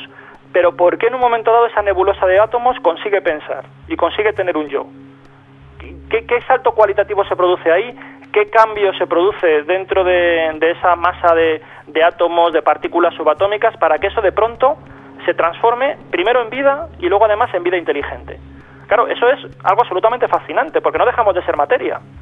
Entonces, claro, a mí, mira, fíjate, hubo un experimento que fue el que hace mucho tiempo me descolocó, como yo creo que también te pasa a ti, y fue el que me atrajo y me empezó a fascinar por todas estas cuestiones. Y es un experimento que, bueno, hasta a mediados de los años del siglo XX, mediados del siglo XX, había una práctica quirúrgica muy típica que se hacía, por ejemplo, con los epilépticos.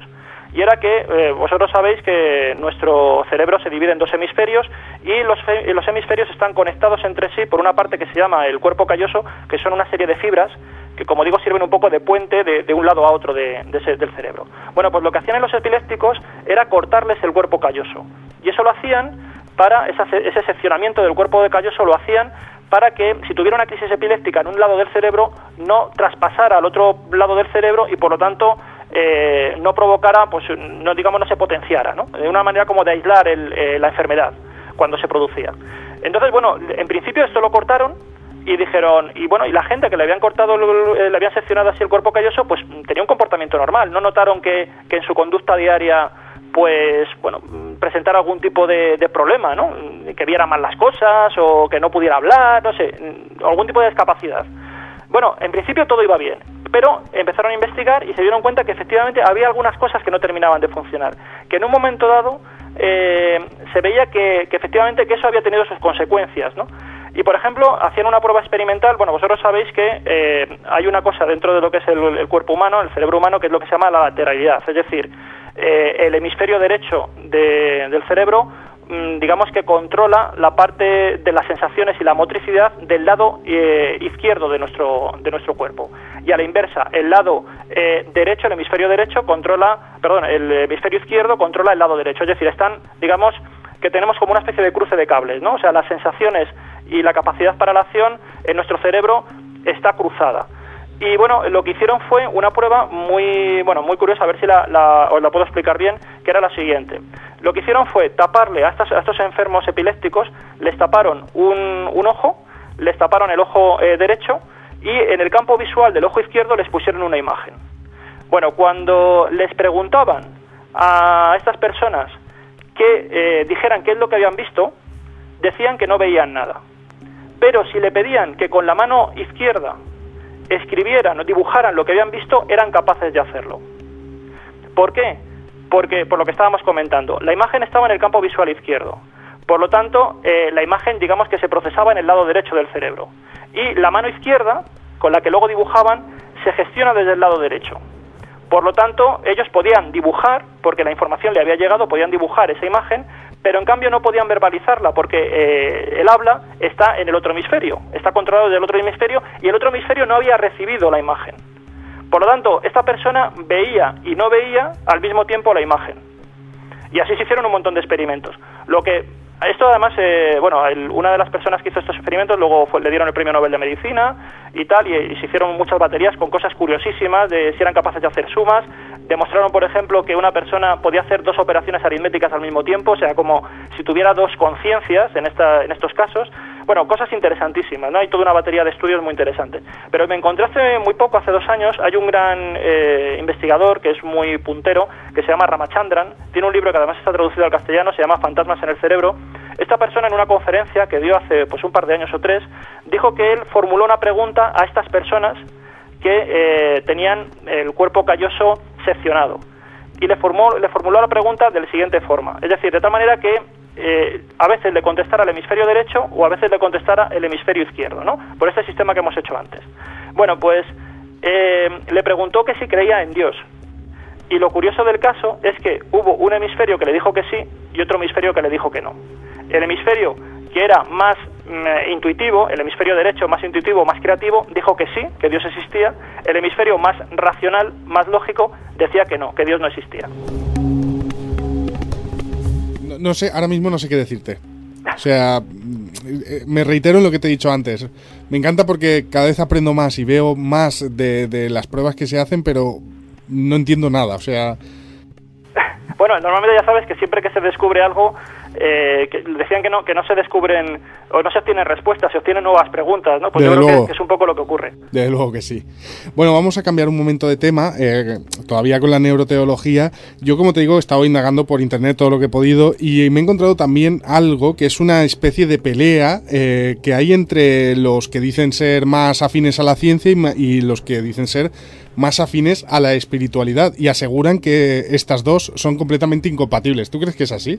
Pues es un poco también, insistirte un poco también quizás en lo que también comentábamos antes. El problema está en que yo creo que siempre va a haber una escapatoria para la fe. El que quiera tener fe siempre va a encontrar un hueco para la misma, por eso que estamos comentando, porque vamos a suponer que para poder conectar con Dios, o para poder tener esa experiencia y hablar con algo trascendente, llamémoslos Dios, llamémoslos los dioses, los ángeles, es necesario que en el cerebro se prepare, igual que cuando tenemos que sintonizar una radio. Y por lo tanto tenemos que pedirle que el cerebro biológicamente pues haga una serie de operaciones, y por lo tanto solamente en esas condiciones somos capaces de ver a Dios o hablar con Él. Igual que, no sé, pues por ejemplo, si yo quiero ver algo, pues tengo que abrir los ojos. Es necesario, no me queda más remedio. Si voy con los ojos cerrados, pues no puedo ver nada. ¿Significa que esa situación del cerebro, esa activación de determinadas áreas del cerebro y el hecho de que otras partes del cerebro queden bloqueadas o queden, entre comillas, desactivadas, estamos provocando una situación artificial? ¿Estamos construyendo ese contacto con el más allá y con lo divino? ¿Lo estamos construyendo? ¿Es una ficción o no? Claro, ya te digo que la única manera que nosotros tenemos es intentar objetivarlo. Tenemos que pensar, esto es como, en cierta medida, como ocurre con la policía y con los juicios. La policía no se conforma nunca, yo creo que lo sabemos todos, con detener al delincuente. Lo que busca son las pruebas, y solamente cuando tiene las pruebas detiene al delincuente, salvo que sea algo infraganti. De hecho, muchas veces se le tiene suelto al delincuente hasta ver si se consiguen recopilar las pruebas, ¿no? Es decir, el objetivo no es, en este caso, saber si algo está ahí o no. El objetivo es cómo yo puedo demostrarlo. Y eso es lo que nos tenemos que preocupar. Porque si no el debate, pues como te digo, yo creo que va a ser eterno. Lo que se tiene que hacer es refinar los métodos de investigación, darle a la imaginación para ver si somos capaces de crear un procedimiento experimental que de una manera indudable nos dé la prueba de que efectivamente hay un contacto con algo superior, con algo trascendente, una inteligencia invisible, lo que sea, con un ser superior, lo que sea. Pero necesitamos crear ese procedimiento. Eso es lo necesario y es ahí donde tenemos que focalizar la atención. Porque todo lo demás, si simplemente estamos viendo qué partes del cerebro pues se activan o se desactivan, a partir de ahí, como no sabemos por qué razón lo hacen, si lo hacen para crear una ficción o lo hacen porque si no lo hacen no son capaces de ponerse en contacto con el más allá, pues el debate, ya te digo, yo creo que se va a prolongar y va a durar siglos, ¿no? Quizás por eso la experiencia esta que ha hecho Newberg con los mediums y el resultado que ha obtenido allí en Brasil, pues marca una pauta que por lo menos da que pensar. Pero es, por ejemplo, algo interesante, porque aunque los mediums están ahí, como desde el punto de vista de la ciencia están muy poco valorados por todos los fraudes que ha habido y tal y cual, esta persona por lo menos ha puesto ahora un poco el dedo en la llaga y a lo mejor se empiezan a animar otros a hacer estudios, porque hasta ahora lo que se ha hecho ha sido con religiosos, pero nunca se ha planteado con mediums, ¿no? Y a lo mejor, bueno, pues sería el momento, ya digo, de recuperar esa línea de investigación ahora que empieza a dar algunos resultados que por lo menos dan que pesar, ¿no?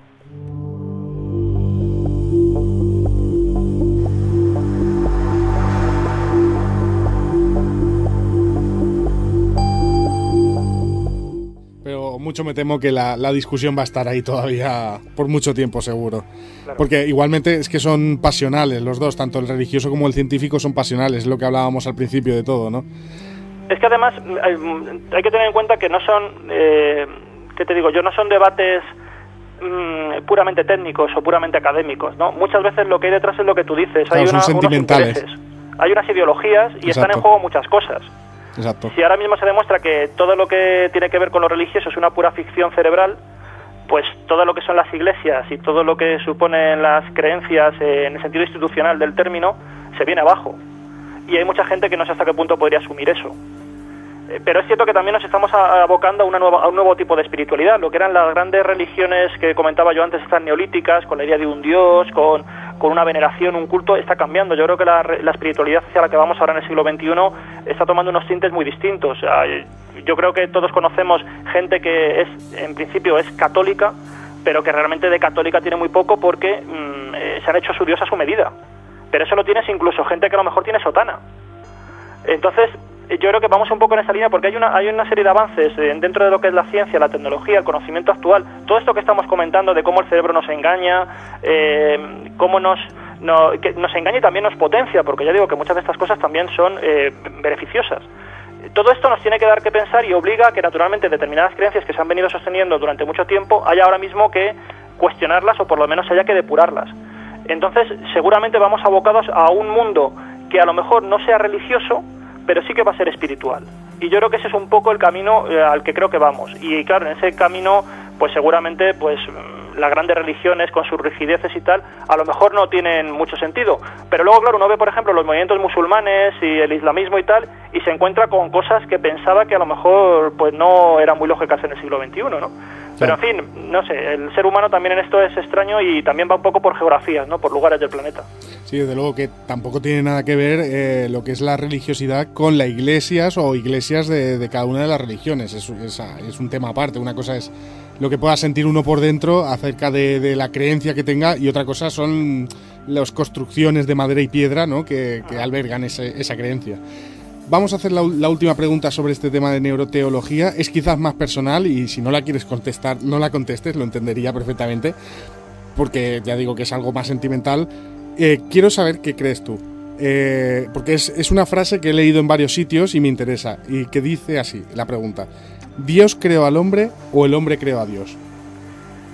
Bueno, mira, vamos a ver, pues te voy a contestar...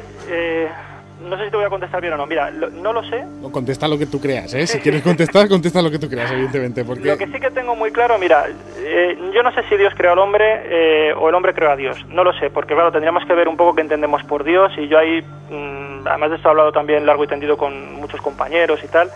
Y tendríamos que entrar un poco por qué entendemos por esa idea de Dios. Lo que sí que tengo claro es que el hombre creó las religiones. Eso para mí está claro.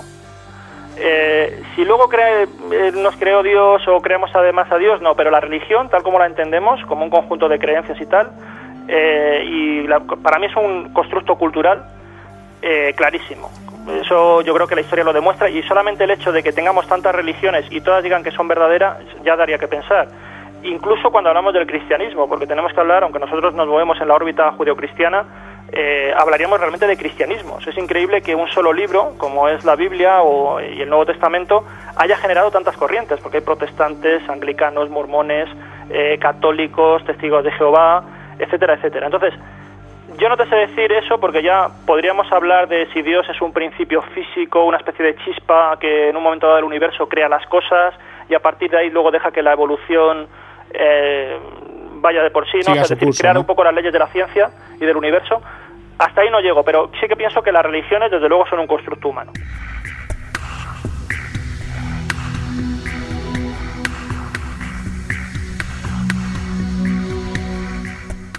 Bueno, pues yo creo que nos quedamos con esa conclusión final sobre la neuroteología y si te parece nos pasamos al otro tema que queríamos comentar hoy, que es el de la psicoquinesia. Y la primera pregunta que yo te quería hacer, porque cuando Marta me comentó estos dos temas, yo me aventuro rápido, yo digo que sí a todo y digo, pues venga, va, los dos temas, pero ¿tienen alguna relación la psicoquinesia y la neuroteología? Pues mira, podría tenerlo en el sentido en el que se está investigando ahora mismo la psicokinesis. Es decir, o sea, ahora mismo todo lo que son estos fenómenos de la acción de la mente sobre la materia, que al fin y al cabo eso es lo que es la psicokinesis o la psicocinesis, siempre se ha pensado pues en lo típico que sería pues doblar cucharas, no sé, mover una brújula, desplazar un vaso con la mente, este tipo de cosas, no es acción de la mente sobre la materia. Eso es lo que se ha llamado tradicionalmente, un poco abreviando lo que sería la psicocinesis, se llama PK, ¿no? Tradicionalmente lo hemos llamado PK, fenómeno psicapa. Bueno, pero dentro de eso se han distinguido como dos tipos de fenómenos. Los psicapa o el macropsicapa, que sería esto que estamos hablando, es decir, objetos como tales, aunque sea una cerilla, y que nosotros a través de la mente seamos capaces de desplazarlo o de actuar sobre ellos, a lo mejor encender la cerilla, cualquier tipo de acción a distancia sobre la materia. Pero hay otro campo que es el que se está investigando más ahora, que es el de la micropeca, y sería trabajar a nivel subatómico. Y eso sí que tendría que ver con la acción de la mente sobre la materia, pero en estado subatómico. Y ahí conectaríamos con lo que hemos estado hablando antes, también un poco de pasada, que sería la conciencia. Si nosotros estamos hechos de átomos, y nosotros somos partículas, al fin y al cabo una nube de partículas subatómicas, y nuestra conciencia, según apuntan algunos investigadores, aunque esto también es muy hipotético, pero piensan que la conciencia puede tener que ver con la física cuántica, con algunos de esos estados tan asombrosos que aparecen dentro de la física cuántica, que de alguna manera la conciencia surgiría como una especie de emergencia de partículas subatómicas que hacen determinados intercambios energéticos. Pues a lo mejor, igual que nosotros, que esa conciencia es física subatómica, pues nosotros también podríamos interactuar en el plano subatómico con nuestro entorno.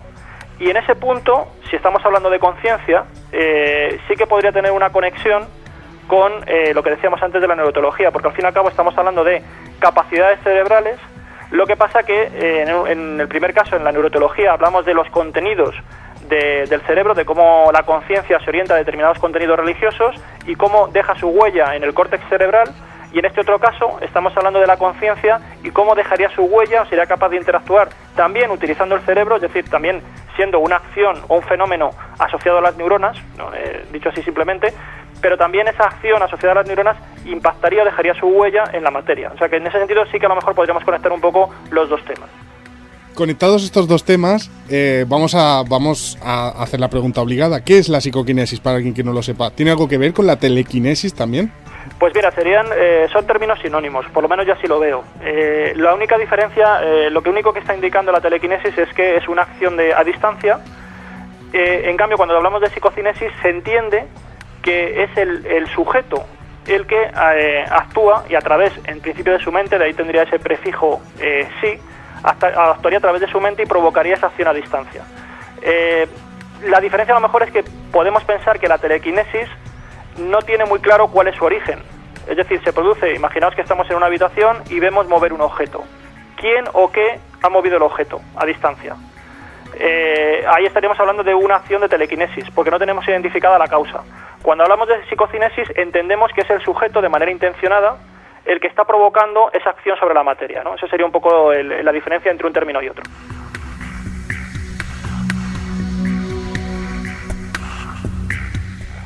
¿Existen pruebas de este tipo de lo que es la psicoquinesis o la telequinesis? ¿Pruebas científicas en laboratorios, por ejemplo? Pues mira, aquí entramos ya, claro, en el terreno puro y duro de la parapsicología.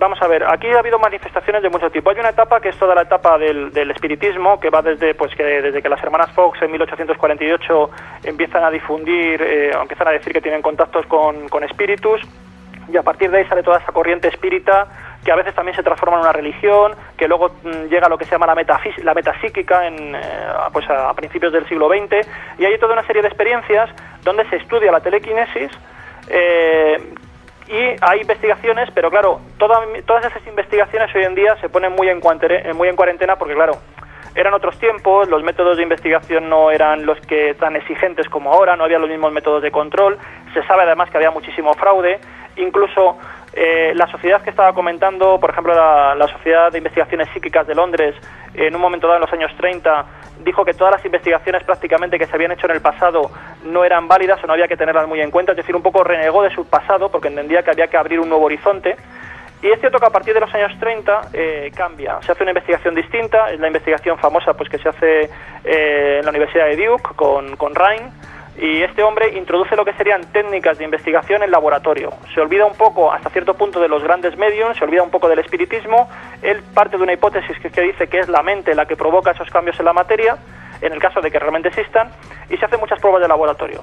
Él, por ejemplo, en este asunto concreto, empieza a hacer pruebas lanzando dados y un poco cambiando el azar. Es decir, tenía una máquina que lanzaba dados, y lo que hacía era colocar a un sujeto experimental para que se concentrara y dijera qué número iba a salir. Por lo tanto, lo que hacía era alterar la suerte. Y luego eso se registraba estadísticamente y se veía si el resultado obtenido estaba por encima o por debajo del azar. Si estaba por encima, se entendía que había algo que no era la suerte en sí misma, había un factor externo que había provocado pues que no hubiera sido esa acción tan aleatoria como se suponía. Y entonces, de estos experimentos se hicieron muchos. Lo que ocurre es que también luego hubo otro nivel, y esto sobre todo lo tuvimos, pues yo creo que en torno más o menos a los años 70, entre los años 70 y los 90, empiezan a surgir los grandes psíquicos, que el más conocido de todos ellos es Uri Geller, pero también, por ejemplo, de Rusia nos llega Nina Kulagina, de Inglaterra nos llega Matthew Manning, aquí en España nosotros teníamos a Mónica Nieto, que era una chica extremeña de 14 años que era capaz también de doblar con la mente, decía, láminas que estaban dentro de unos tubos de ensayo que estaban precintados. Es decir, hay toda una serie de gente que tiene estas capacidades extraordinarias, y a muchos de ellos, en principio estos que yo te he comentado, a todos ellos se les investiga en principio en condiciones de laboratorio por distintos equipos. Hay casos como por ejemplo el de Uri Geller, que para mí yo creo que es un fraude, o por lo menos se le ha pillado en fraude manifiesto, y eso para mí ya me hace sospechar. Es decir, el hecho de que a una persona ya se la pille en fraude, para mí ya la descalifica, porque es un poco lo que os comentaba antes. Aquí hay que ser muy pulcros. Sí, bueno, y si te pillan en fraude, hay que coger y decir, bueno, pues se acabó. Esto es un poco como la corrupción, como lo que debería ser la corrupción en política, ¿no? Si te pillan alguna vez, te olvidas del tema, aunque solamente sea otra vez y otras veces lo hayas hecho bien, ¿no? Entonces, todos estos se han hecho investigaciones. Los únicos que yo te digo, ya termino con esto, es Nina Kulagina y Matthew Manning. En principio se investigaron en el laboratorio y a ninguno de ellos se les pilló en fraude, en principio. Pero también sobre esto hay críticas.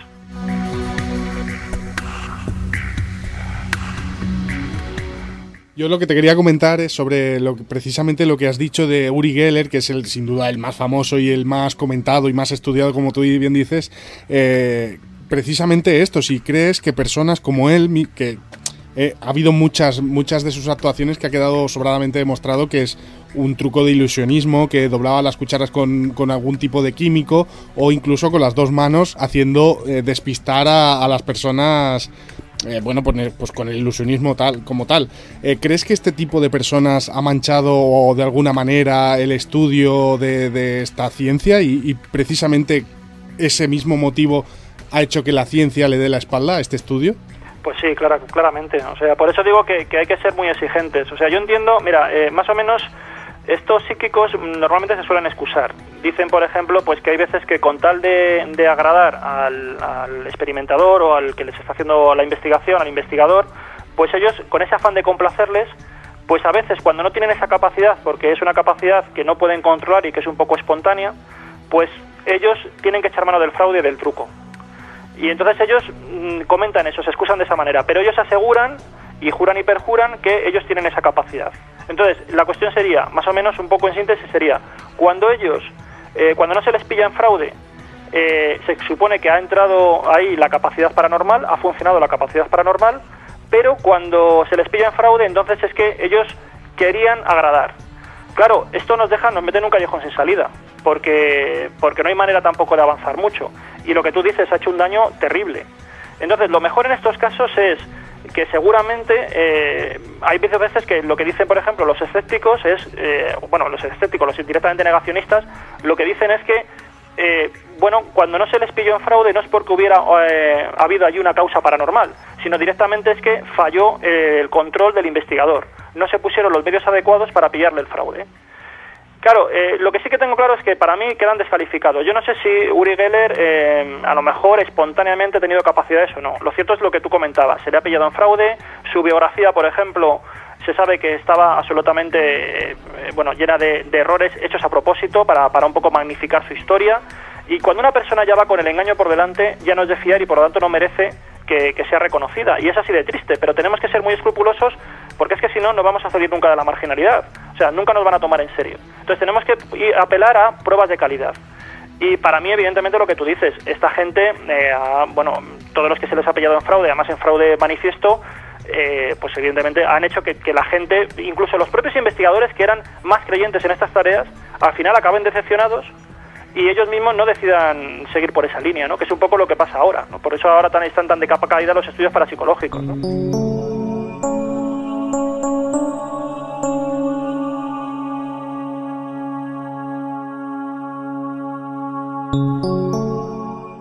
Además, en cierta manera, se podrían comparar estos fraudes con fraudes más actuales, como son los mediúnicos, ¿no? Y que vosotros, sobre todo el equipo de Dimensión Límite, conocéis muy bien con el caso de la Angermain, que creo, si no me equivoco, aparte que os felicito enormemente tanto por el primer como el segundo programa, que he sido fan y lo he dicho muchas veces, que si no recuerdo mal, creo que fuiste tú el que te infiltraste allí como público y estuviste allí. Ya te digo yo que yo he sido público profesional y que todo lo que contéis allí es totalmente cierto.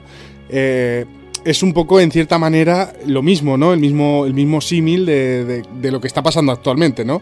Con casos así. Justo, es que es exactamente lo mismo. Mira, yo no sé si Angermain tiene realmente la capacidad o no para... Claro, esto me refiero. Espontáneamente hablar con difuntos o no lo sé. Pero ha presentado tantas sospechas... Claro. Que ya evidentemente no te puedes fiar y no se le puede dar pábulo. Y además ella lo primero que ha hecho ha sido cobrar antes de que la estudien y antes de acreditar, como decíamos antes, de manera objetiva para todo el mundo que ella tiene una capacidad extraordinaria. Lo primero que ha hecho ha sido comerciar con ello.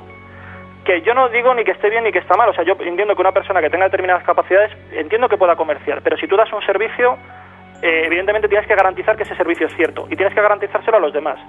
Y no es el caso porque ella no ha querido ser investigada.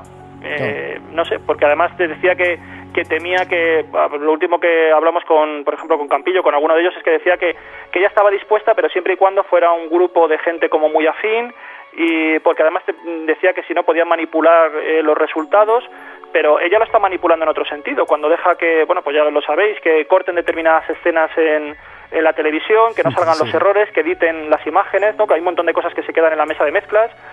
Todos esos trucos que utiliza, ya ella está dando una visión falsa de lo que son sus capacidades. Entonces, ese tipo de manipulación parece que a ella, como juega a su favor, no la importa. Pero si es manipulación, entre comillas, en su contra, entonces sí que le preocupa. Hombre, yo creo que lo que decimos, vamos con las cosas por delante. Aquí en España, además, si ella quiere ser investigada, nosotros conocemos gente en la universidad que está muy capacitada, que no tiene ningún prejuicio sobre este tema y que lo investigaría por pura curiosidad científica, no iría ni a favor ni en contra de ella, y perfectamente se podría hacer un protocolo de investigación. Si no se presta es porque prefiere ir por los teatros ganando dinero y que nadie la cuestione científicamente.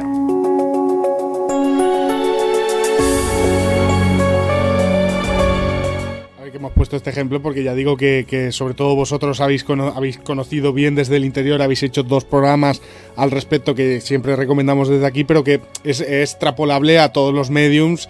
Lo lamento por la palabra, de pacotilla, que salen en la tele haciendo este tipo de estafas y que dañan realmente a las personas que yo creo que tienen. Yo he conocido personas que tienen capacidades mediúnicas, entenderse mediúnicas como algo de que no es habitual, que de golpe pues te saben decir algo y ya está, y queda aquí. No crean un negocio de ello y no crean pues esto que se crea alrededor de estas personas, y supongo que es extrapolable también a la telequinesis, a la psicoquinesia, personas que tienen este tipo de don, por decirlo de alguna manera, que yo no sé si es un don o es una ciencia o existe realmente o no, pero que supongo que estos casos en concreto les han dañado, ¿no? Sí, es que además, mira, eso que tú dices es muy, muy interesante, porque no vayamos a pensar que las personas que creen tener estas capacidades, al margen de que a lo mejor sean verdad o sea mentira o sea una ficción, y a lo mejor, bueno, no lo sabemos, ¿no? Por eso digo que hay que estudiarlo y estudiarlo objetivamente. Pero las personas que creen que tienen esa capacidad, y como tú dices, conocemos algunas, normalmente suelen vivir esa capacidad no como si fueran realmente un Superman o una Superwoman. Lo viven realmente mal. O sea, lo sufren y lo padecen porque no saben lo que les está pasando, porque temen quedar señalados por el resto de familiares, por el resto de amigos. Normalmente lo suelen vivir en privado. O sea, es una experiencia que realmente, bueno, no te digo yo que les genere un trauma, pero que no saben muy bien qué hacer con ella. Y encima, claro, lo que tú dices, ven todo este tipo de figuras que luego encima, naturalmente, los medios se ensañan, como en el caso de Anne Germain, sacan a la luz todo este fraude, por comparación se meten en el mismo saco unos con otros, y estas personas que supuestamente puedan tener estas capacidades o estos dones no van a salir a la luz, porque no se van a sentir cómodas, ¿no? No quieren ponerse en el disparadero. Entonces, al fin y al cabo, dicen, mira, lo vivo en privado, yo sé lo que tengo, no me voy a exponer ni a los medios ni a la ciencia, porque paso de que me retraten y estar en el pim pam pum de la gente, ¿no? Y es cierto que, claro, al fin y al cabo, a la larga, para sacar si realmente hay algo de verdad o no en esto que estamos comentando, pues necesitamos dotados, necesitamos psíquicos. Y si no los tenemos, porque ellos mismos no quieren salir a la luz, pues es muy difícil que podamos avanzar. Claro. Bueno, se nos echa el tiempo encima, pero me gustaría saber tu opinión al respecto de la psicoquinesia y la telequinesis y todo este tipo de ámbitos. ¿Crees que existen de verdad? ¿Qué opinas al respecto? Pues yo la verdad es que a este tema me he acercado un poco casi como historiador, entre comillas, ¿no? Viendo un poco cuáles eran las tendencias que hay, por dónde va la investigación hoy en día. Sí que hay 2 casos que ya te digo que me desconciertan un poco, porque eso sí que los he conocido un poquito más, y son el de Matthew Manning, que te comentaba, este dotado británico que era muy particular, que no iba tampoco de nada, ni quiso hacer negocio en principio de este asunto, que fue bastante en principio bien investigado, que por ejemplo Manuel Berrocal lo pudo investigar con algunos miembros de la Sociedad Española para Psicología, aunque fue brevemente, pero pudo tener un contacto con él, con Matthew Manning aquí en España, porque Matthew Manning vino a presentar un libro que había escrito uno que le había investigado, y aprovechando la visita de Matthew Manning a España, bueno, pues pudieron hacer 2 sesiones de investigación, o por lo menos de contacto con él en la Sociedad Española para Psicología, y Manuel Berrocal te comenta que evidentemente que él no pudo detectar el fraude, y que además era una persona muy normal, que no iba de nada, que no exigía nada, es decir, que le pusieron un experimento por delante y él lo resolvió, y en principio estaba controlado. Ese, por lo menos, a partir de este testimonio, que para mí es muy autorizado y respeto mucho, que es el de Manuel Berrocal, me merece por lo menos una duda, que es el de Matthew Manning. Y luego está el otro caso, que es el de Nina Kulagina. Nina Kulagina la ha investigado recientemente Manuel Carballal. Ha estado un poco rescatando la historia de Nina Kulagina, que es una historia también muy poco conocida, porque aquí nos llegó, claro, estamos hablando de la época soviética, de ese muro de acero, y entonces nos ha llegado muy poca información. Bueno, Manuel Carballal, por ejemplo, comentó en esta investigación que hizo que resulta que hubo críticos en Rusia que estaban en contra de Nina Kulagina y dijeron directamente que era un fraude. Bueno, pues Nina Kulagina les puso un juicio, una demanda a estos críticos, y en un juicio presentó testigos, en principio ingenieros y bueno, científicos de distinta naturaleza, que bueno, avalaron que esta mujer tenía capacidades extraordinarias. Es decir, ha sido una mujer que por lo menos ha sido sometida a juicio y ha tenido que presentar pruebas a favor de sus capacidades extraordinarias, y el juicio lo ganó. Entonces, bueno, por lo menos tenemos ahí ese sumario. Nosotros nos hemos hecho con él, una amiga que es de Ucrania, se llama Mercedes, lo ha traducido al castellano y va a salir en el próximo número de El Ojo Crítico, o sea que en unos meses lo podremos leer todos. Y el sumario es muy interesante porque se ve esos testigos, la condición científica que tenía cada uno de ellos, y bueno, y lo que dicen, y cómo eran las cualidades y la vida de esta mujer, de Nina Kulagina, ¿no? Que también tenía un cierto lado oscuro en cuanto a que parece que cometió determinados fraudes, pero por lo que yo también me puedo informar, eran unos fraudes que digamos que hacía todo el mundo, ¿no? Quiero decir que eran unos fraudes como muy cotidianos, que no la marcaban especialmente, sino que Rusia era un país en la época soviética muy duro y había mucha gente que se tenía que buscar la vida, ¿no? Pero estos dos casos, yo por lo menos, son casos que me dan que pensar. Lo que sí que me gusta un poco más, o estoy un poco más convencido, es eso que te comentaba antes de la conexión que puede tener la micropeca, ¿no? El hecho de que la conciencia de alguna manera interactúe a lo mejor con la materia. A lo mejor por ahí, por el camino este de la física cuántica, no para mover objetos ni para mover edificios, pero sí un poco que podamos, no sé, que la conciencia de alguna manera emane de la materia y a su vez pueda trabajar o interactuar sobre ella. A lo mejor por ahí hay un camino muy interesante que a lo mejor no nos habla de cómo podemos actuar sobre la materia, pero hacemos grandes descubrimientos sobre cómo es la conciencia, o sea que de todas formas la investigación va a merecer mucho la pena. Pues estaremos realmente atentos a las publicaciones del Ojo Crítico y también, por supuesto, a las de Dimensión Límite y demás cosas en las que te vas moviendo, Juan José. Un auténtico placer haberte tenido aquí y te comento, yo, y es un halago aunque no lo parezca, me voy con más dudas a casa de las que tenía al empezar. Porque realmente cada paso que das, es lo que hemos estado diciendo, genera muchas más dudas y es algo realmente interesante. Pues bueno, yo no sé si, ya te digo, sentirme halagado, pero bueno, por lo menos yo creo que al final lo bonito también es un poco compartir esas incertidumbres, ¿no? Que sigamos despertando la curiosidad y avivándola. Eso también es muy importante. De todas formas vamos avanzando, ¿eh? Yo creo que de todas formas vamos respondiendo cosas. Lo que pasa que quizás cada vez son más fascinantes las respuestas que tenemos por delante, pero aún así yo creo que vamos haciendo camino, o sea que tampoco es tan descorazonador, ¿no? Pues de verdad que muchísimas gracias, Juan José, por haber pasado por los micrófonos de Los Misterios Nos Miran y que seguro que en el futuro te volvemos a llamar para temas así. Pues nada, estaré encantado, de verdad, me quedo, no sé, ha sido un auténtico privilegio, te lo digo de verdad. Madre mía, muchas gracias, Juan José. Muchas gracias, Juanjo, un abrazo muy grande. Un abrazo para todos. Un abrazo, Juanjo.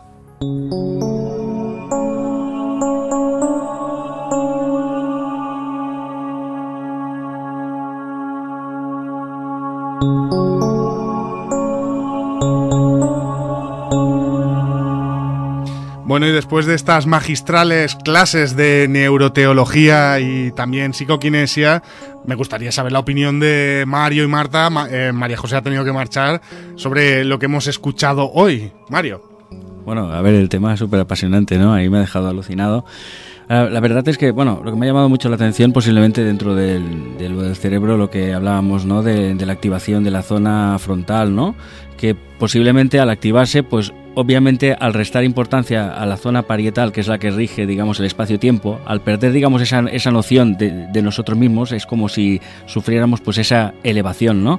Y también muy curioso lo que ha explicado de la esquizofrenia, ¿no? De esto que comentaba de la red neuronal, ¿no? Y el ejemplo que ha puesto de cuando conducimos, ¿no? Que sin darnos cuenta estamos pensando en otra cosa, estamos en otro mundo de tiempo, sí. Y en cambio seguimos conduciendo y estamos alerta, ¿no? Es eso que se activa, ¿no? Mientras se desactiva la otra, y que en el caso de los esquizofrénicos decía que al estar las dos activadas, por eso había esa repetición, ese eco y esas posibles voces. La verdad es que ha sido un tema muy apasionante y fantástico, de verdad. Sí. Y todo un crack. Sí, desde luego. A mí algo que me ha gustado mucho ha sido el experimento que ha comentado al respecto de esa persona que le ponen un parche en un ojo. Bueno, primero había sido operada en el cerebro y él asegura que con el ojo que le queda bien no ve, y sin embargo con la mano está dibujando aquello que sí que está viendo en realidad.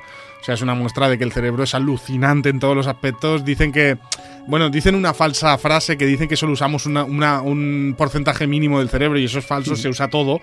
Lo que pasa es que no sabemos en realidad para qué se usa ese todo, ¿no? Y eso es lo que yo creo que la conclusión, en cierta manera, que yo llego al respecto de lo que ha explicado hoy Juan José. Bueno, de hecho es que la teoría de la evolución, cuando algo se forma, tiene algún motivo, alguna razón de ser. Entonces ese cerebro se ha formado por algo, y si no sabemos utilizarlo es porque hemos perdido la capacidad para ello, ¿no? Yo soy de los que sostengo que el ser humano es mucho más antiguo de lo que nos cuentan. Yo también. Marta, Yo la verdad es que ha sido súper interesante el tema esta tarde y es que en parte me quedo un poco como tú, con ganas de saber más y de que se siga estudiando y que se siga los científicos estudiando el tema y se siga avanzando y quién sabe si algún día podremos obtener las respuestas a tantas preguntas que nos hemos formulado hoy. De luego. Pues yo creo que esas son las conclusiones, es que tampoco hay mucho más que explicar porque realmente es eso, nos vamos con más preguntas que respuestas a casa y yo creo que esa es la mejor sensación que podemos tener. Bueno, y ahora, como ya dijimos la semana pasada, el tema que teníamos a tratar lo vamos a traer hoy y vamos a preparar la pequeña introducción para el salto de las mujeres del agua. Estás escuchando. Los misterios nos miran. Entra sin miedo.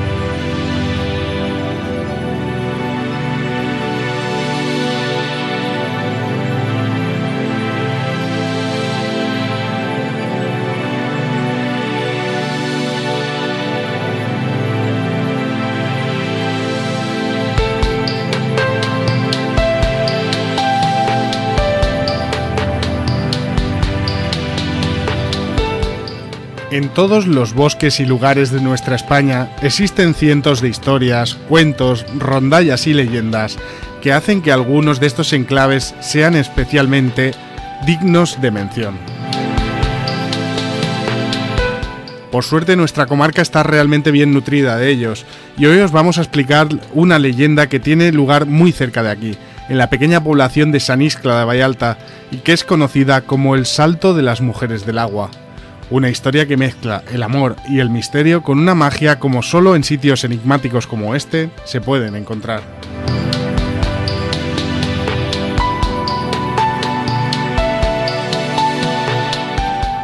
En las noches donde la luna brilla, las ninfas que habitan en el lugar lavan sus ropas mientras cantan y bailan.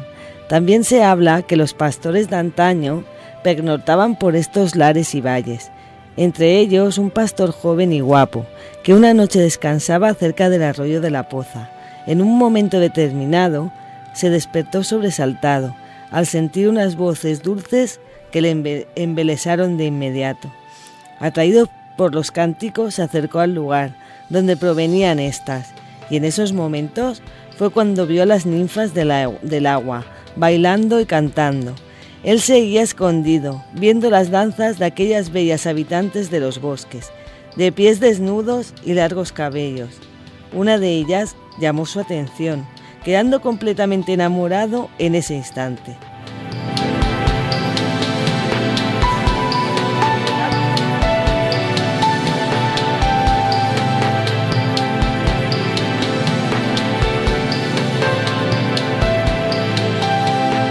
La bella y enigmática mujer descubrió al pastor escondido, pero no le traicionó y continuó con su baile todavía más sinuoso.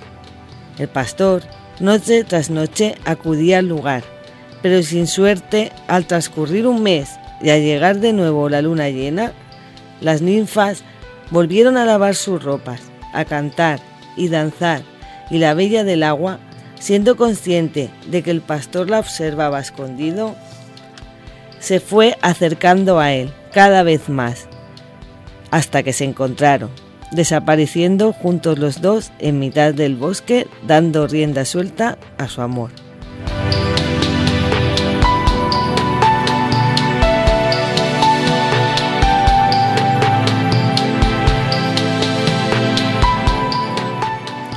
Fruto de esta unión fue engendrado un hijo mortal, pero al llegar el momento del alumbramiento, las ninfas asustadas gritaban y lloraban alrededor de la poza, ya que no tenían conocimiento alguno para ayudar a su compañera a dar a luz. cuando en esos instantes por allí pasó una viejecita vecina de la casa más próxima al lugar, atendiendo a los ruegos y sollozos de las ninfas. La ayudó a dar a luz dentro de las aguas. La varita de una de ellas alumbraba la poza llenando el lugar de belleza. Estas, para agradecer la ayuda de la improvisada comadrona, llenaron el delantal de la mujer con algo que en ese momento no adivinó. Pero ellas, antes de que se marchara, le advirtieron que no sacara del delantal aquello hasta llegar a casa.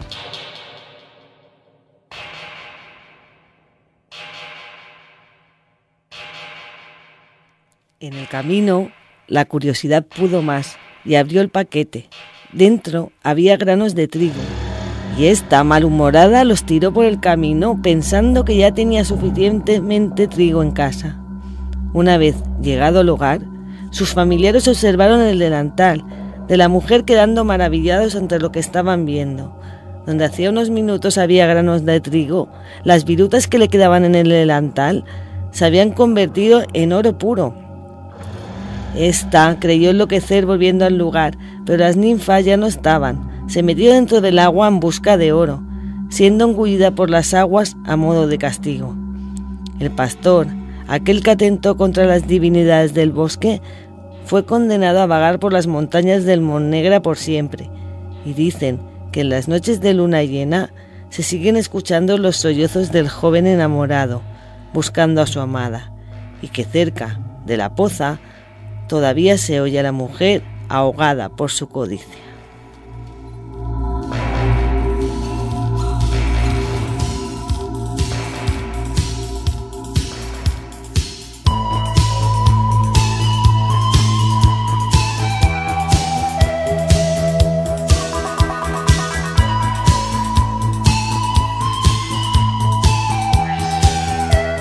Bueno, y esa es la leyenda del salto de las mujeres del agua que hoy nos ha relatado Marta en el artículo que publicó para Mundo Parapsicológico, si no me equivoco, ¿no, Marta? Así es. Y que es muy interesante y que lo hemos hecho en un modo hoy más bueno, de relato. De relatos, exacto. Mario, la semana que viene tema muy interesante. Muchísimo. Como yo que me gustaría, antes de terminar, agradeceros a los dos, sobre todo, que sois las personas que os habéis incorporado de lleno en esta nueva etapa de los misterios, que os lo he comentado antes fuera de micrófono, pero no me he cortado en decirlo ni mucho menos en antena, que gracias a vosotros se está pudiendo llevar a cabo esta nueva temporada y que además los temas que estáis trayendo, porque los estáis trayendo todos vosotros, o casi todos, me están resultando, no quiero decir con ello que los anteriores no me lo resultaran, pero me están resultando apasionantes. Creo que no quiero distinguirme de ningún otro programa, ni mucho menos, pero que, por ejemplo, hoy el de la telequinesia es un tema que no se ha tratado mucho y nosotros lo estamos llevando, y os quiero dar las gracias públicamente por haberos incorporado esta nueva temporada aquí a Los Misterios y que dure mucho, evidentemente. Gracias a ti, Pablo. Muchísimas gracias, Pablo. El honor y el placer siempre será nuestro.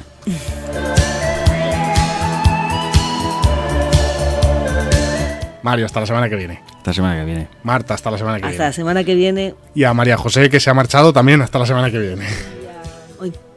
Y a Ana María, Ana que espero María, claro, que se recupere prontito y esté con nosotros. Seguro que sí.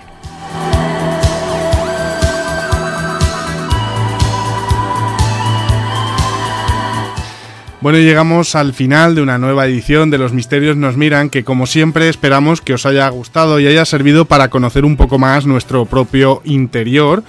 Y hemos circulado con nuestro tren de lo insólito por las vías de la neuroteología, la psicoquinesia y también las leyendas de un pequeño bosque encantado. Y como siempre nos gusta decir, cada uno de ustedes, los oyentes, saquen sus propias conclusiones sobre todos los temas que tratamos aquí.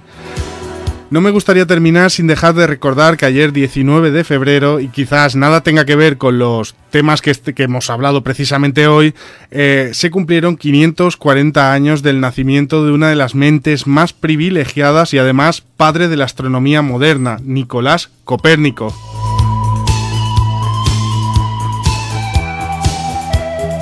Él nos dejó cientos de frases lapidarias para la posteridad, pero una especialmente creo que indica en cierto modo cómo es este mundo, este pequeño punto azul en la inmensidad del cosmos, como aseguraba Carl Sagan, y que con ella quiero dar a entender que creo, sinceramente, que estamos cometiendo el error como sociedad y humanidad de creernos todavía de algún modo el centro del propio universo.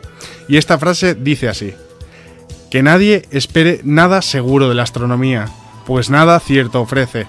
Si al abandonar esta disciplina alguien toma por verdadero lo que fue hecho para otro uso, acabará más loco que al meterse en ella. Hasta la semana que viene.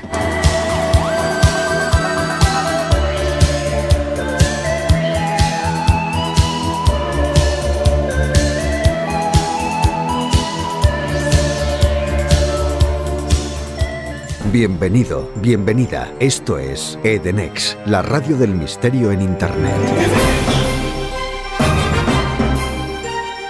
Escucha los mejores programas del mundo del misterio 24 horas al día, 365 días al año, sintonizando desde nuestra web www.edenex.es, desde radiointernet.es o radiosintoniza.net.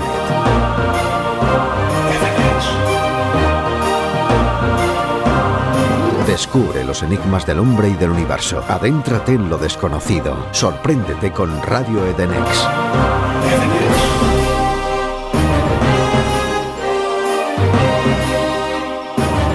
Recuerda, sintonízanos desde www.edenex.es.